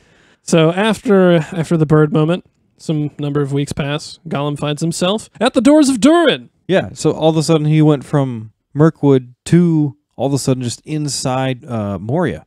Yep. Inside Moria, and comes across the doors of Durin. And this Yeah. is where the game ends. Yeah, it's straight up. And you think we're joking, but no, this is where the game ends. Yeah, a cutscene to the inside of Moria. No explanation on why or how you get there, and then you're just, boom, doors of Durin, And stuck. I feel like the ending it's kind of ridiculous, and to me that makes it really funny. It's funny. Yeah, It's You definitely not worth the journey. Said, But, Yeah. Very anticlimactic. Yeah. but yeah, exactly that. and that's all that. And that's all, gang. Like that is the whole fucking game. Trever distilled that so beautifully. That is the whole story. You do not have to play the game now if you don't want to. You got the gist. You know all that lame shit that happens in the game. Right. Do you feel like you learned anything about Gollum, guys? Because I don't really feel I like don't feel did. No.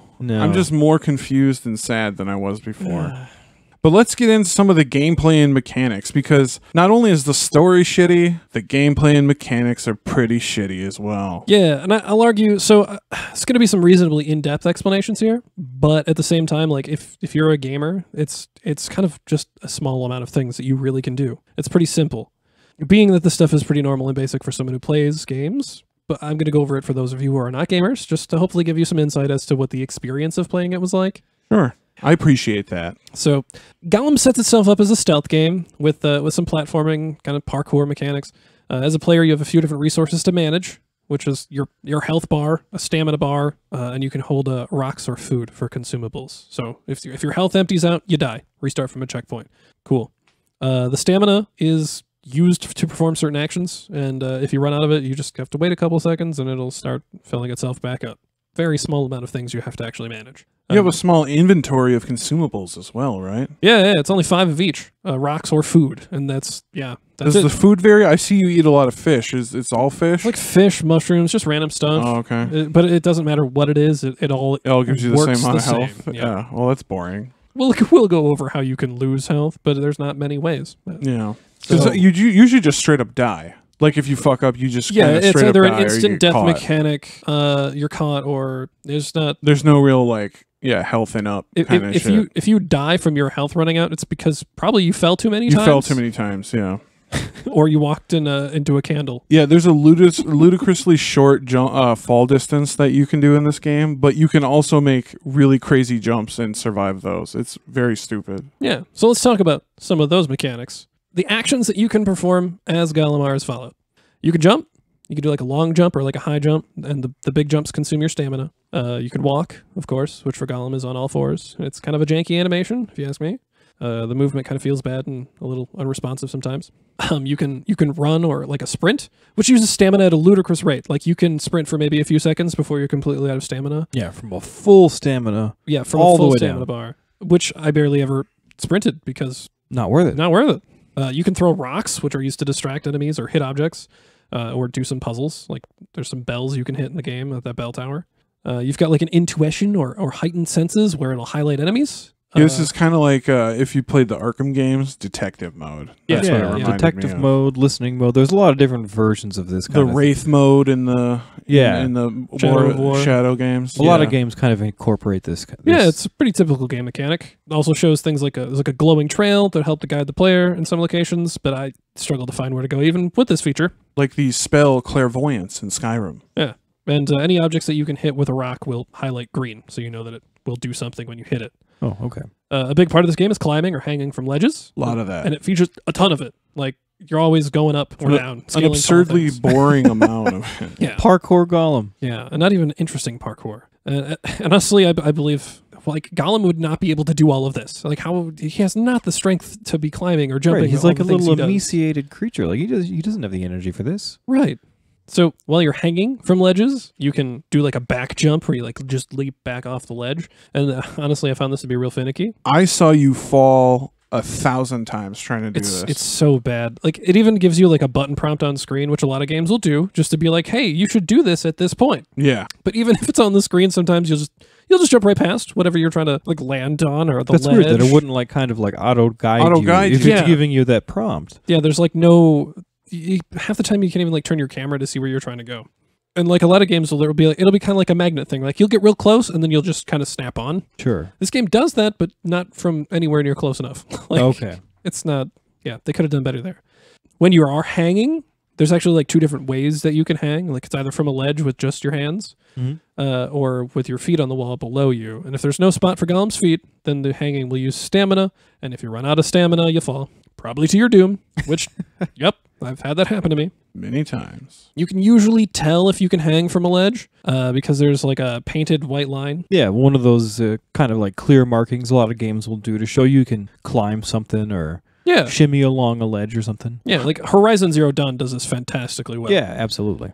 However, another Yeah. however, right? However, However. the mesh or 3D model looks nearly identical.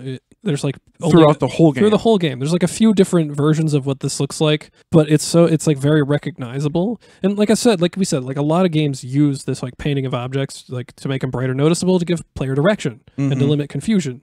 And this is really good. Like this is what games should be doing, but it kind of kills the immersion and the believability of the world when you reuse the same asset over and over and over and over again, Yeah. which is a big issue in Barad-dûr, if you ask me. Yeah, the most sloggy part of the game, right? Lastly, you'll know that a surface is climbable because, like you said, this is a lot of climbing in this game. So much climbing. It'll look like a white ropey mesh, which is usually in the mortar areas, or it'll look kind of like a very similar in shape vine-like mesh with like glowing flowers, like purple flowers in Mirkwood. Some of these surfaces are put at really stupid angles, like really weird, awkward things that make it difficult to actually navigate Gollum. And you have to do back jumps from some of them, which are equally stupid. And again, they use the like same, if not similar, asset for most of these surfaces. Yeah, it kind of killed the immersion for me in a lot of these places. Yeah, it ended up making it look very similar everywhere. There's like the two different types, but it's everywhere. It's very samey. Yeah. You can also wall run. So there's like an running up a wall and a running across a wall, This is a dumbass mechanic too. especially for this game. Yeah, so you can run up or across certain walls in the game, and the walls are painted like some kind of like slashing marks across them in white. Yeah, it looks like scratch marks or something. Yeah. And this feature can be pretty buggy. Like at some places, it doesn't work at all. Like I've seen you literally just forego it. I've seen you just jump and do something else rather than do the wall are run. some of them you can just do a long jump across. Yeah. There's a couple of them where I just kind of like ran in place. I didn't even go up. I just it worked, but it didn't move. Which Weird. Just kind of stuck to the wall and then ran in place. Yeah. And I mean, come on. I know this is a game, but how the fuck could Gollum run up a vertical incline several times his height? Yeah, that doesn't make any sense. Again, yeah, he's a very small, emaciated creature with no energy. Yeah. Being that it's a stealth game, you can sneak, which is more just a crawling walk, and mostly it's just used to make less noise or to avoid detection, which is a big part of the game. You can hide in dark areas. There are very specific spots that are particularly dark with like some smoke floating above it. And if you're crawling in these areas, you're invisible to enemies. Yeah, there's like shadows, and then there's like hiding shadows. Yeah. There are And places it's really hard to tell the difference between the two sometimes. there's places that look dark, but it looks dark enough you should be able to hide there, but it doesn't work. But it doesn't work. Yeah, some games do this with like tall weeds or something. You can. Yeah. They do a lot of, there's like tall grass in this one too, that they do that with. Yeah. And you know you're doing it right when you're in one of these spots, because Gollum kind of turns dark, like a more of a black. He's just like a silhouette kind of thing. Yeah, like a silhouette, and his eyes start glowing. Right. That's Which- cool. which- That's kind of a fun feature. Yeah, it's That was pretty cool, It's a neat way to like cue you into that. But honestly, like the places that you can hide seem kind of silly sometimes. There's no way you would be hidden at all. Yeah. I remember there were ones like where you were just like under a table or something Oh like my god, that. there's one of them where you're just next to the wall on the side. There's no way. There's no way it would. But yeah, they're kind of like sprinkled in it. It feels kind of forced. Like you have to do this. There's no creative way to use them, and so I found it not to be all that fun. You don't say. Not fun, huh? As with many parts of this game. Let's get into the weird dialogue feature that doesn't really matter much, but is prominent. Yeah, the dialogue between Gollum and Smeagol. Yeah. Yeah. As we've mentioned many times before, there's just certain parts of the game where you have a chat between the two personas. Each time that happens, you're trying to convince one or the other to make a certain action. Like you basically choose your argument right from the start by two options, and then they have an argument based on the choices. And we went over several places where Little to no effect. it had little to no effect. Yeah, almost nothing at all. Yeah. Yeah. The ending part being the most major thing that actually changes. Like naming your bird. Ooh, Yeah. Who cares? so important. Oh my god, this next bit. The fucking map. Yeah.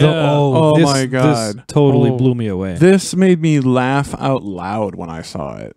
The map is bad. It's the worst, most worthless map I've ever seen in a video game. It's literally unreadable in parts. Yeah. Each area that you go has like a static map that you can open up and look at. And unlike many games where maps are more like a one-to-one representation of the area, whether it's like more terrain looking or it's like a flat map, Gollum's map looks like Gollum actually drew them himself. Is that is it supposed to be that? I don't know, but I have a hard time believing that Gollum has any artistic skill. Yeah. So, yeah. But these maps they're strange. They were difficult to understand. And if they were removed from the game, it wouldn't hurt it one bit. Yeah, almost far as I'm completely concerned. worthless. Yeah. Worthless maps. Worthless maps.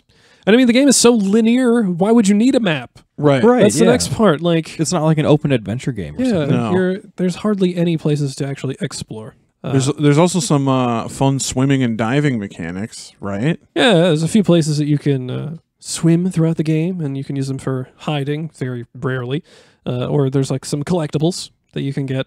But Gollum can run out of breath and drown. Or also, if you swim in the orc pools, the little tadpoles will come and kill you. Yeah, I remember that. Pretty too. gross, but kind of Yeah. fun. I know I just said fun, but more funny. The game was Funny. not that fun. Yeah.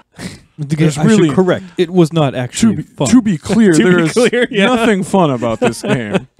And a weird thing, when you go underwater, the game switches to first person. Yeah. That is weird.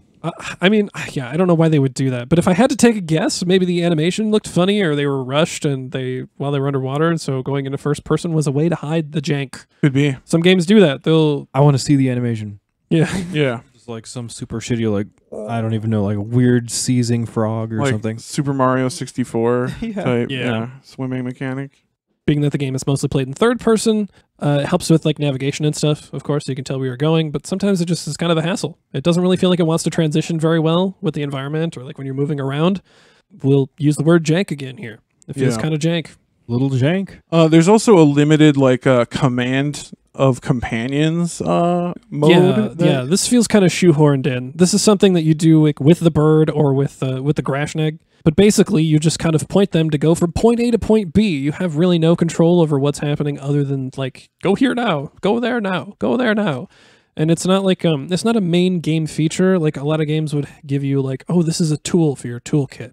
This is the particular way you have to do this puzzle right now. And Yeah, so it doesn't get built upon in the future. Right. It's just kind of random. it doesn't really add much to the game, in my opinion. It's very simple, and I feel like it wouldn't hurt the game if this feature didn't exist. Yeah. You know? And that means it's a good feature, right? yeah, you can interact with certain things like switches and other objects, NPCs. That's non-player character for anybody who does not know. For the non-gamer. For the non-gamer. For those not in the biz. Yeah. Yeah, and you can chat with NPCs on occasion. Yeah, like when you're speaking to Gandalf, that's totally skippable. And I definitely skipped it my first time through. I didn't even see him. We also get the option to swing and jump from horizontal poles. You can switch directions and swing up to get a faster speed. Yeah, you can also like an acrobatics type thing, right? Yeah, acrobatics type thing. And there's also parts where you have to like climb across the pole, where you're hanging down. So, okay. Of course, you can eat food to restore your health. Naturally. Which, as we said earlier, mostly you lose health from falling or walking into random candles. Oh yeah, candles. That's right. It's really dumb. The bane of Gollum, the candle. Yeah, the candle man candle is his arch nemesis. Maybe that was the connection they wanted to make. Gollum can throttle enemies that do not have helmets from behind. This is like the only way you can take out an opponent. And I use the word opponent here because there are other ways to take out the Grashnak. Yeah, and he's not really an opponent. Yeah. I feel like I remember when they were doing like trailers and stuff that you were supposed to be like trigger traps or something. Like, I don't know, drop a chandelier. Yeah, some kind of environment takedown. Something environment takedown, but I didn't find anything of the sort in the game. The only thing the environment was taking out is you. Wow. Fun. Let's talk about those DLC only emote packages. Oh yeah. So yeah, the emotes, if you get the DLC only, this still blows me away. They're completely useless. You cannot use them to interact with anything. Like, it'd be cool if you could at least walk up to an NPC and be like, "Look at my bug, help me catch it." No, and then they get a special reaction to your special. That'd be cool. None of that. Emote? No, nothing. No, honestly, I feel like this should have just been in the game from the start, and it should have been an idle animation. Just as an idle animation. Yeah.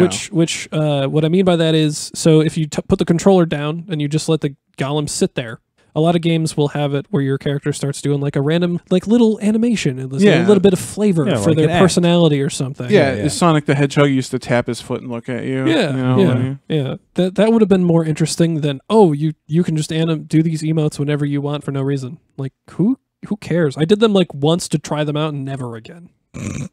Totally useless.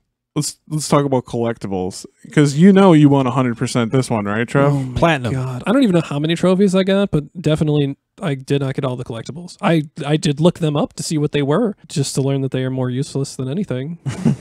They're a little more useful than the emotes. Let's put it that way. Okay. So there's like 20 some just collectibles, which are just like little items you can pick up, and really all you get when you pick one up, or you can look in the collectibles page in your menu, is Gollum will make a comment about it. Just a little bit of flavor, and most are really stupidly simple things like a spoon, a feather, a piece of leather. You get the point. Just a spoon. Random trash. Yeah, a spoon, a feather, a piece of leather. The way you said that was kind of fun. There's like a carved doll you can find, like a little statue, and then there's a picture of Baggins, which I don't know how in God's name he would have got that. I think it like you talk to the Candleman and describe Bilbo, like early on in the game, and I think that's just what was drawn. Oh, like you were telling the police, like, here's what my captor looked like. The composite sketch. The composite sketch. And honestly, it might be the most interesting collectible because it's not just a spoon or a feather. Right. Well, what is the point of that? Yeah. So dumb. One of them is like a spider eye. Oh, wow. Why would you collect this shit, Gollum? What is wrong with you? It really feels like a poor attempt to give some more depth to Gollum. And it doesn't really give much depth at all. You don't really learn much about him. Right. Why would the audience need to look at models of a spoon or a feather? Oh, they're not even models, man. Oh. They're not even models. It's just like you have this inventory screen. There's like a carpet or something that's down, and then they just sit on top of them like a little bookshelf. Fun. That's really weird. It's super dumb. Let's talk about some victory ways to fuck up. In this game. So the last bit here. Yeah, victory and fail conditions. Yeah, there you go. So your fail conditions, like in a lot of games, if you run out of health, you die. Of course. Yeah, when you die, you go back to a checkpoint. Game does like auto saves in certain spots. Mostly you'll take damage from falling or walking into hot things like candles or other things that are lit on fire, which are just kind of sprinkled around, and it's silly. And falling to your death is also prevalent. Yeah, lots of places to fall to your death, considering you're climbing most of the time. Most of the time you'll fall either really far down or into some lava. Fun fact, my first game crash happened when I fell into lava. Yeah, you bounced off a wall and fell and glitched into a lava pit. And I got an achievement for it. Yeah, and you got an achievement for it. Yeah. What was Yep. the achievement for falling in the lava? Yeah, for falling into the gotcha, lava. okay. Not for the game crashing. That would have been That hilarious. would have been funny. You crashed the game. Congrats. You can also get caught by enemies. Yeah, that happens a lot too, right? Yeah, you can't fight enemies. So if they even get so much as like close enough to like poke you with their finger, you are immediately caught and fail. Fun. Health be damned. That's stupid. So pretty much the only win condition is completion of the current chapter's objectives, which just takes you to the next chapter. So winning is just progressing. Super linear. Yeah. Yeah. Eventually you come to the end of the game and it ends. Woohoo, you did it. The hardest part of the game, in my opinion, was staying awake to play it. Yeah, very boring. There's a funny TikTok we made, Trevor, that did really well with, I'm like, Trevor, how did you like the new Gollum game? And you're like, I'm bored. Yeah. Fucking bored. I think I fought boredom or like falling asleep about as much as I was fighting the buggy mechanics. That's Oh pretty my bad. God. And yeah, that was with company. I had you guys to try to keep me actively Yeah, engaged. you had homies watching you a lot of the time. It's kind of like when you have a friend who's going on a long road trip and they're like, hey, everybody, give me a call if you got a minute to help me stay exactly. awake for my road trip. yeah, Yeah. I mean, thanks guys for doing that, but it was only so helpful. yeah, yep. This game it drains the life out of you out of sheer boredom. Yeah, it's bad, you guys. Super bad. Well, that having been said, we do have a little bit for you.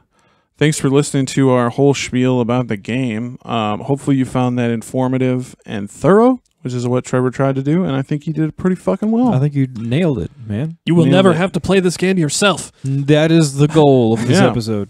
But now we got a comedy bit. I wrote this along with our friend Joe Vasky, who helped me come up with some of the jargon that I don't know to have this pulled off. But this bit is called The Legacy of Smeagol. And it's a continuation from last week. So if you're listening to this, and for whatever reason you didn't listen to the character profile last week, the prerequisite to this bit is in that episode.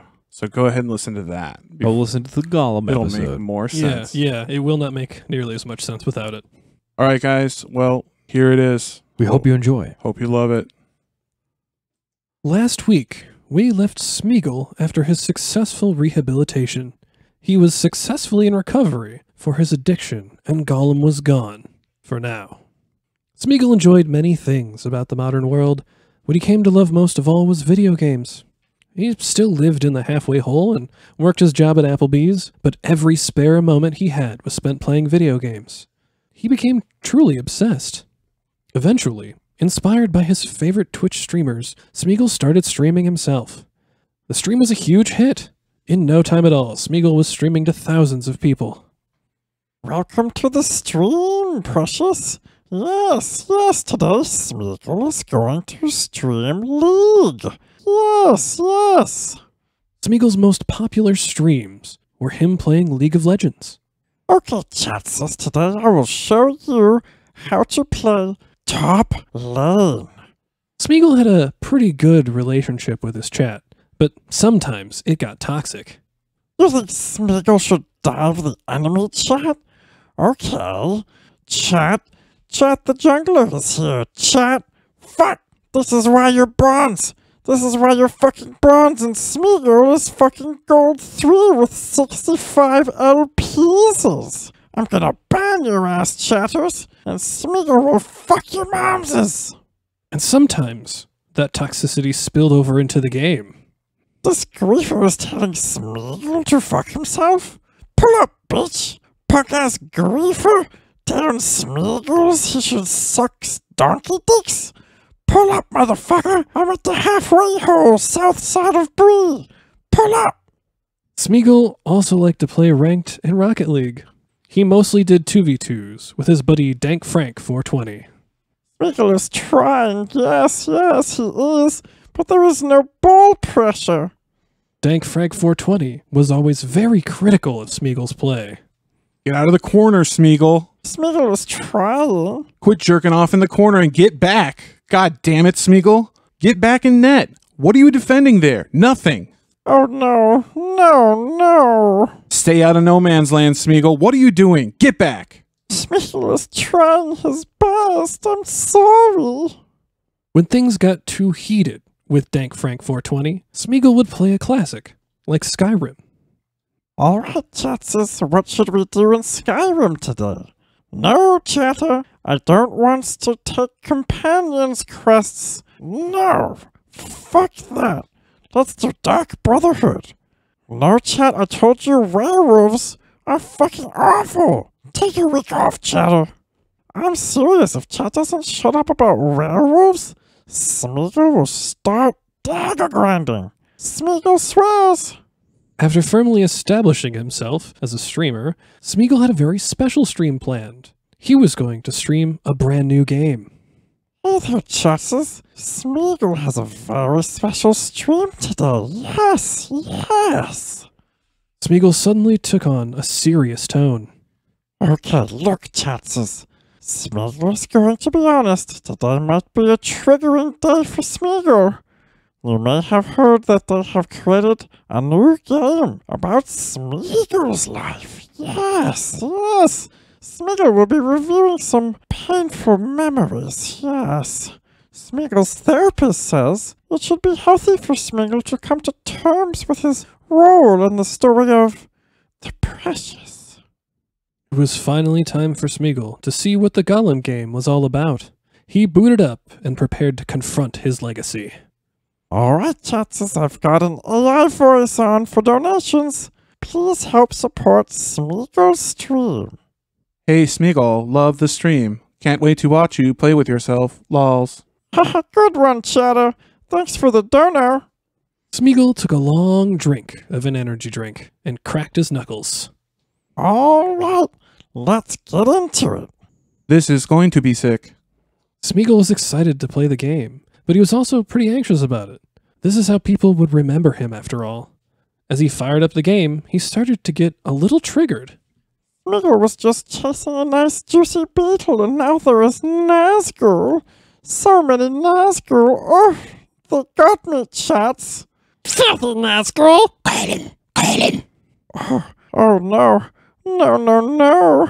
I'm back, Precious. Oh no, Chats. It's him. His boxes.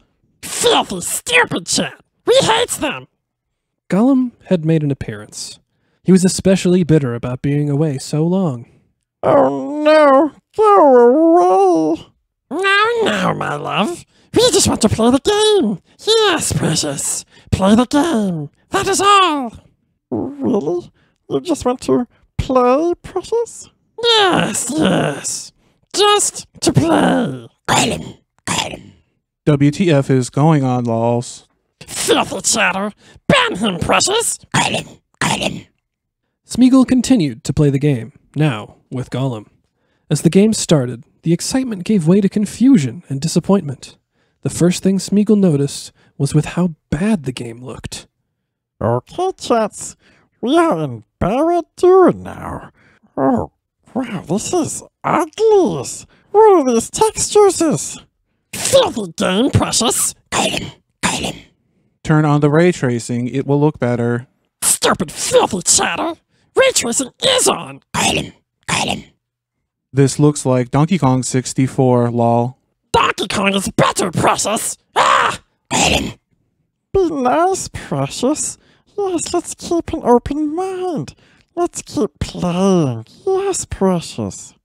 And continue to play they did.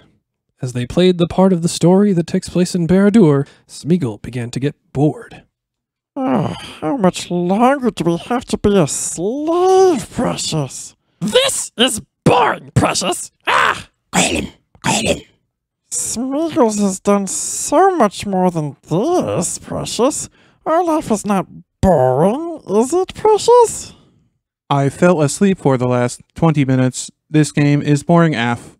Slave Sim 2023, lols. Smeagol fought through the mind-numbingly boring story, but that was made even more difficult by the controls. Why do you keep dying? Smeagol is trying. These controls are terrible. The camera is so bad. Smeagol cannot even see. Filthy, stupid controls, Precious. You died again, Precious. This makes no sense. How can I jump so far, but died when I fell 5 feet? Smeagol is so confused. The controls made it hard, but Smeagol continued to play. The The story progressed, but that made Smeagol even more confused. Who are all of these characters, Precious? The Candleman? What's that, Precious, eh? Stupid storytelling! Gollum! Why do they make up such nasty lies about Smeagol? Filthy, tricksy, false! We hate it! This is so stupid. Please stop. No, Chatter, we must finish the game! Stupid Chatter! Ban him, Precious! Gollum! Ah! Did any of this actually happen, Lamal? Smeagol continued to play the game. He had finally made it out of Barad-dûr and got to by far the worst part of the game, Shelob's lair. What? What is this? I just have to run this towards the camera? This is so lame! Crash Bandicoot 2! Gollum! What year is it, Precious? This is terrible! Just terrible, Precious! Just then, the game crashed. Smeagol couldn't take it anymore. He dropped his controller and put his hands over his face and wept. It's not fair, Precious. This is awful, just awful. No, my love. It's not that bad. Yes, it is, Precious. I thought this game would be cool. It's just bad. Filthy game. We hate it. Gollum.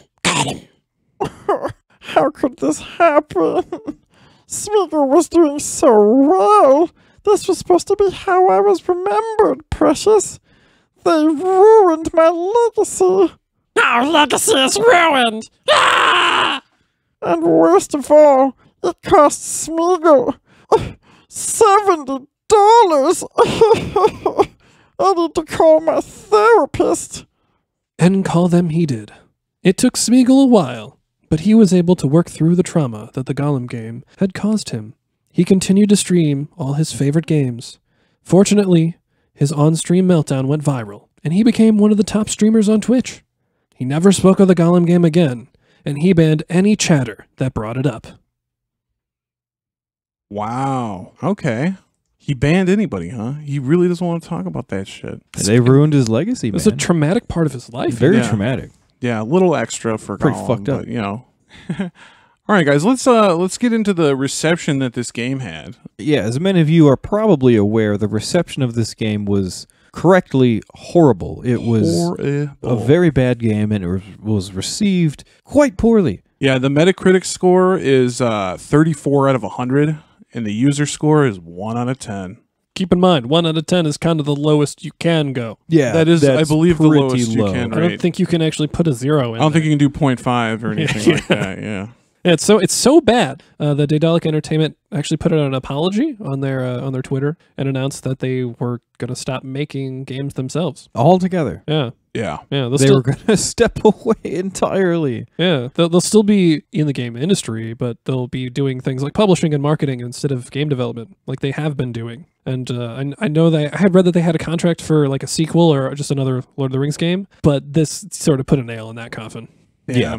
They put that down and walked away. We actually have this apology letter here, and Joel's going to read it for you. It's more sad than anything, I'd say. Yeah, it kind of really makes you feel bad. Yeah. But here it is anyway.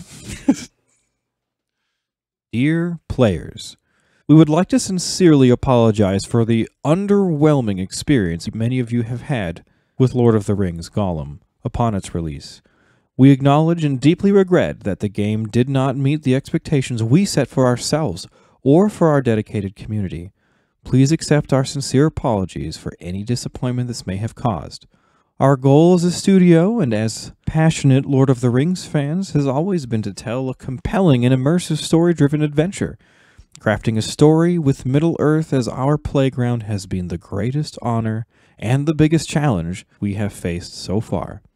At Daedalic, we understand that a game's success relies on the enjoyment and satisfaction of its players. We genuinely value your feedback and have been actively listening to your voices, reading your comments, and analyzing the constructive criticism and suggestions you have provided.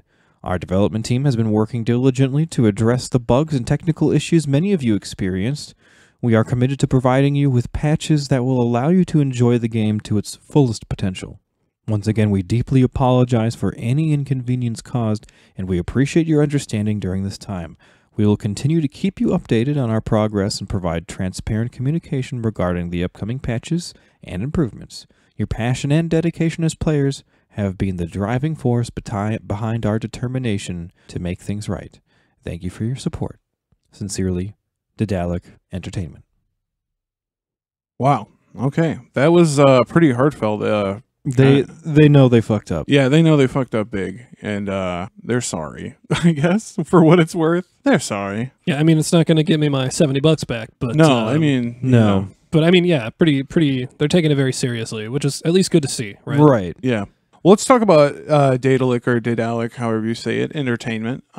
They've been around since 2007, and they're headquartered in Hamburg, Germany. Yeah, the games that they're best known for are the Deponia series of games. I think there's like 4 of them. The Pillars of the Earth and State of Mind. These are at least all games that I've heard of. I haven't played any of them personally, but I know that I've only seen them with like really good reviews. Yeah. Okay. Well, so But sad to see him get out of the game, I guess. Now they are no more. Well, I shouldn't say they still exist, but they're no longer making games. Yeah. They've published tons of games. So they'll still be in the biz, but Sure. this will at least be a hiatus for sure. Yeah. Well, let's get into some final thoughts about the game here a little bit. We think it's sad to see that this game tanked an entire development division for a company. Yeah, that is really tragic to see. Like, it is a bad game, by all means, but it's really sad to see that it was so bad that, basically tanked the development division. Yeah. We think, honestly, picking this part of the Tolkien mythology probably set them up for failure. And we would also like to take a second to say it really sucks that workers may have lost their jobs over this. Yeah, it wasn't their fault. It probably was not their fault. Right. It's a tragedy all around, really. And at least, the game, while staying true to the lore in a lot of ways, like, we can tell that they put their hearts into that, all the stuff that is real in canon. Mm-hmm. It mostly ends up being a boring slog. Yeah, nonetheless, unfortunately. And the created ideas and characters, while not bad in and of themselves, they do not add very much to Tolkien's universe. Yeah, between the controls being finicky and the game feeling like something that would have come out at least a few console generations ago, it ends up being very, very disappointing. But we respect Daedalic's apology and their decision to leave game development for now. Yeah, that was a very, very big of them to just completely recognize that and just completely step away. Yeah. But that is all we got for you today, guys. That is a long episode, but hopefully you enjoyed it, found it thorough. Yeah, thanks for sticking through with us. Thanks for sticking through us. This was Trevor's first episode. We are very proud of him. I look at you as a son. Get out of here. As a son.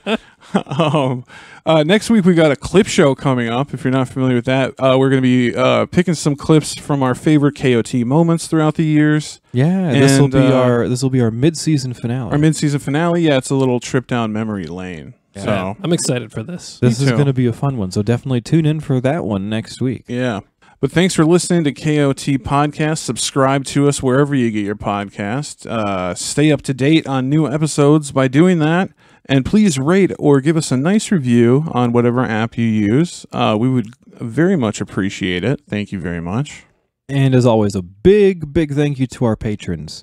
Subscribing on Patreon is something you can do to help support us and get some exclusive content.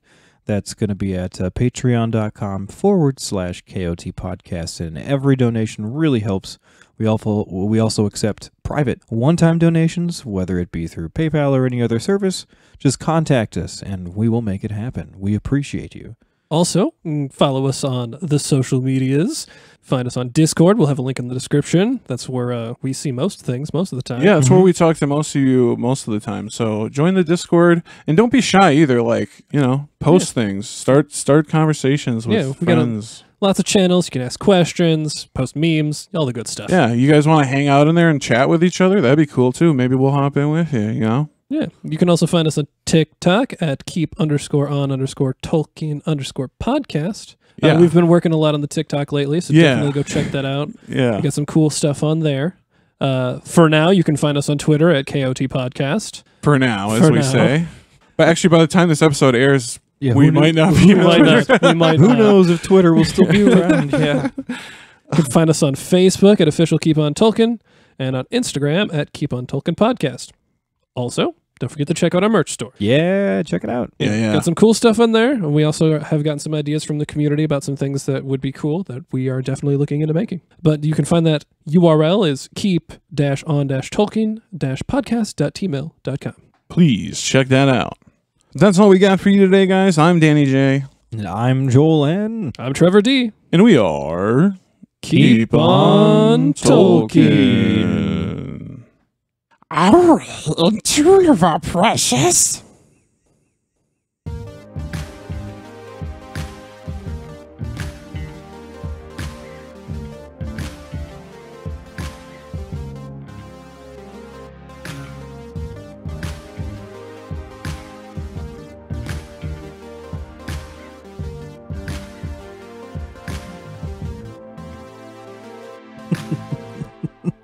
You didn't see that one going, did you? I did not see that shit coming. I was like, what's happening right now?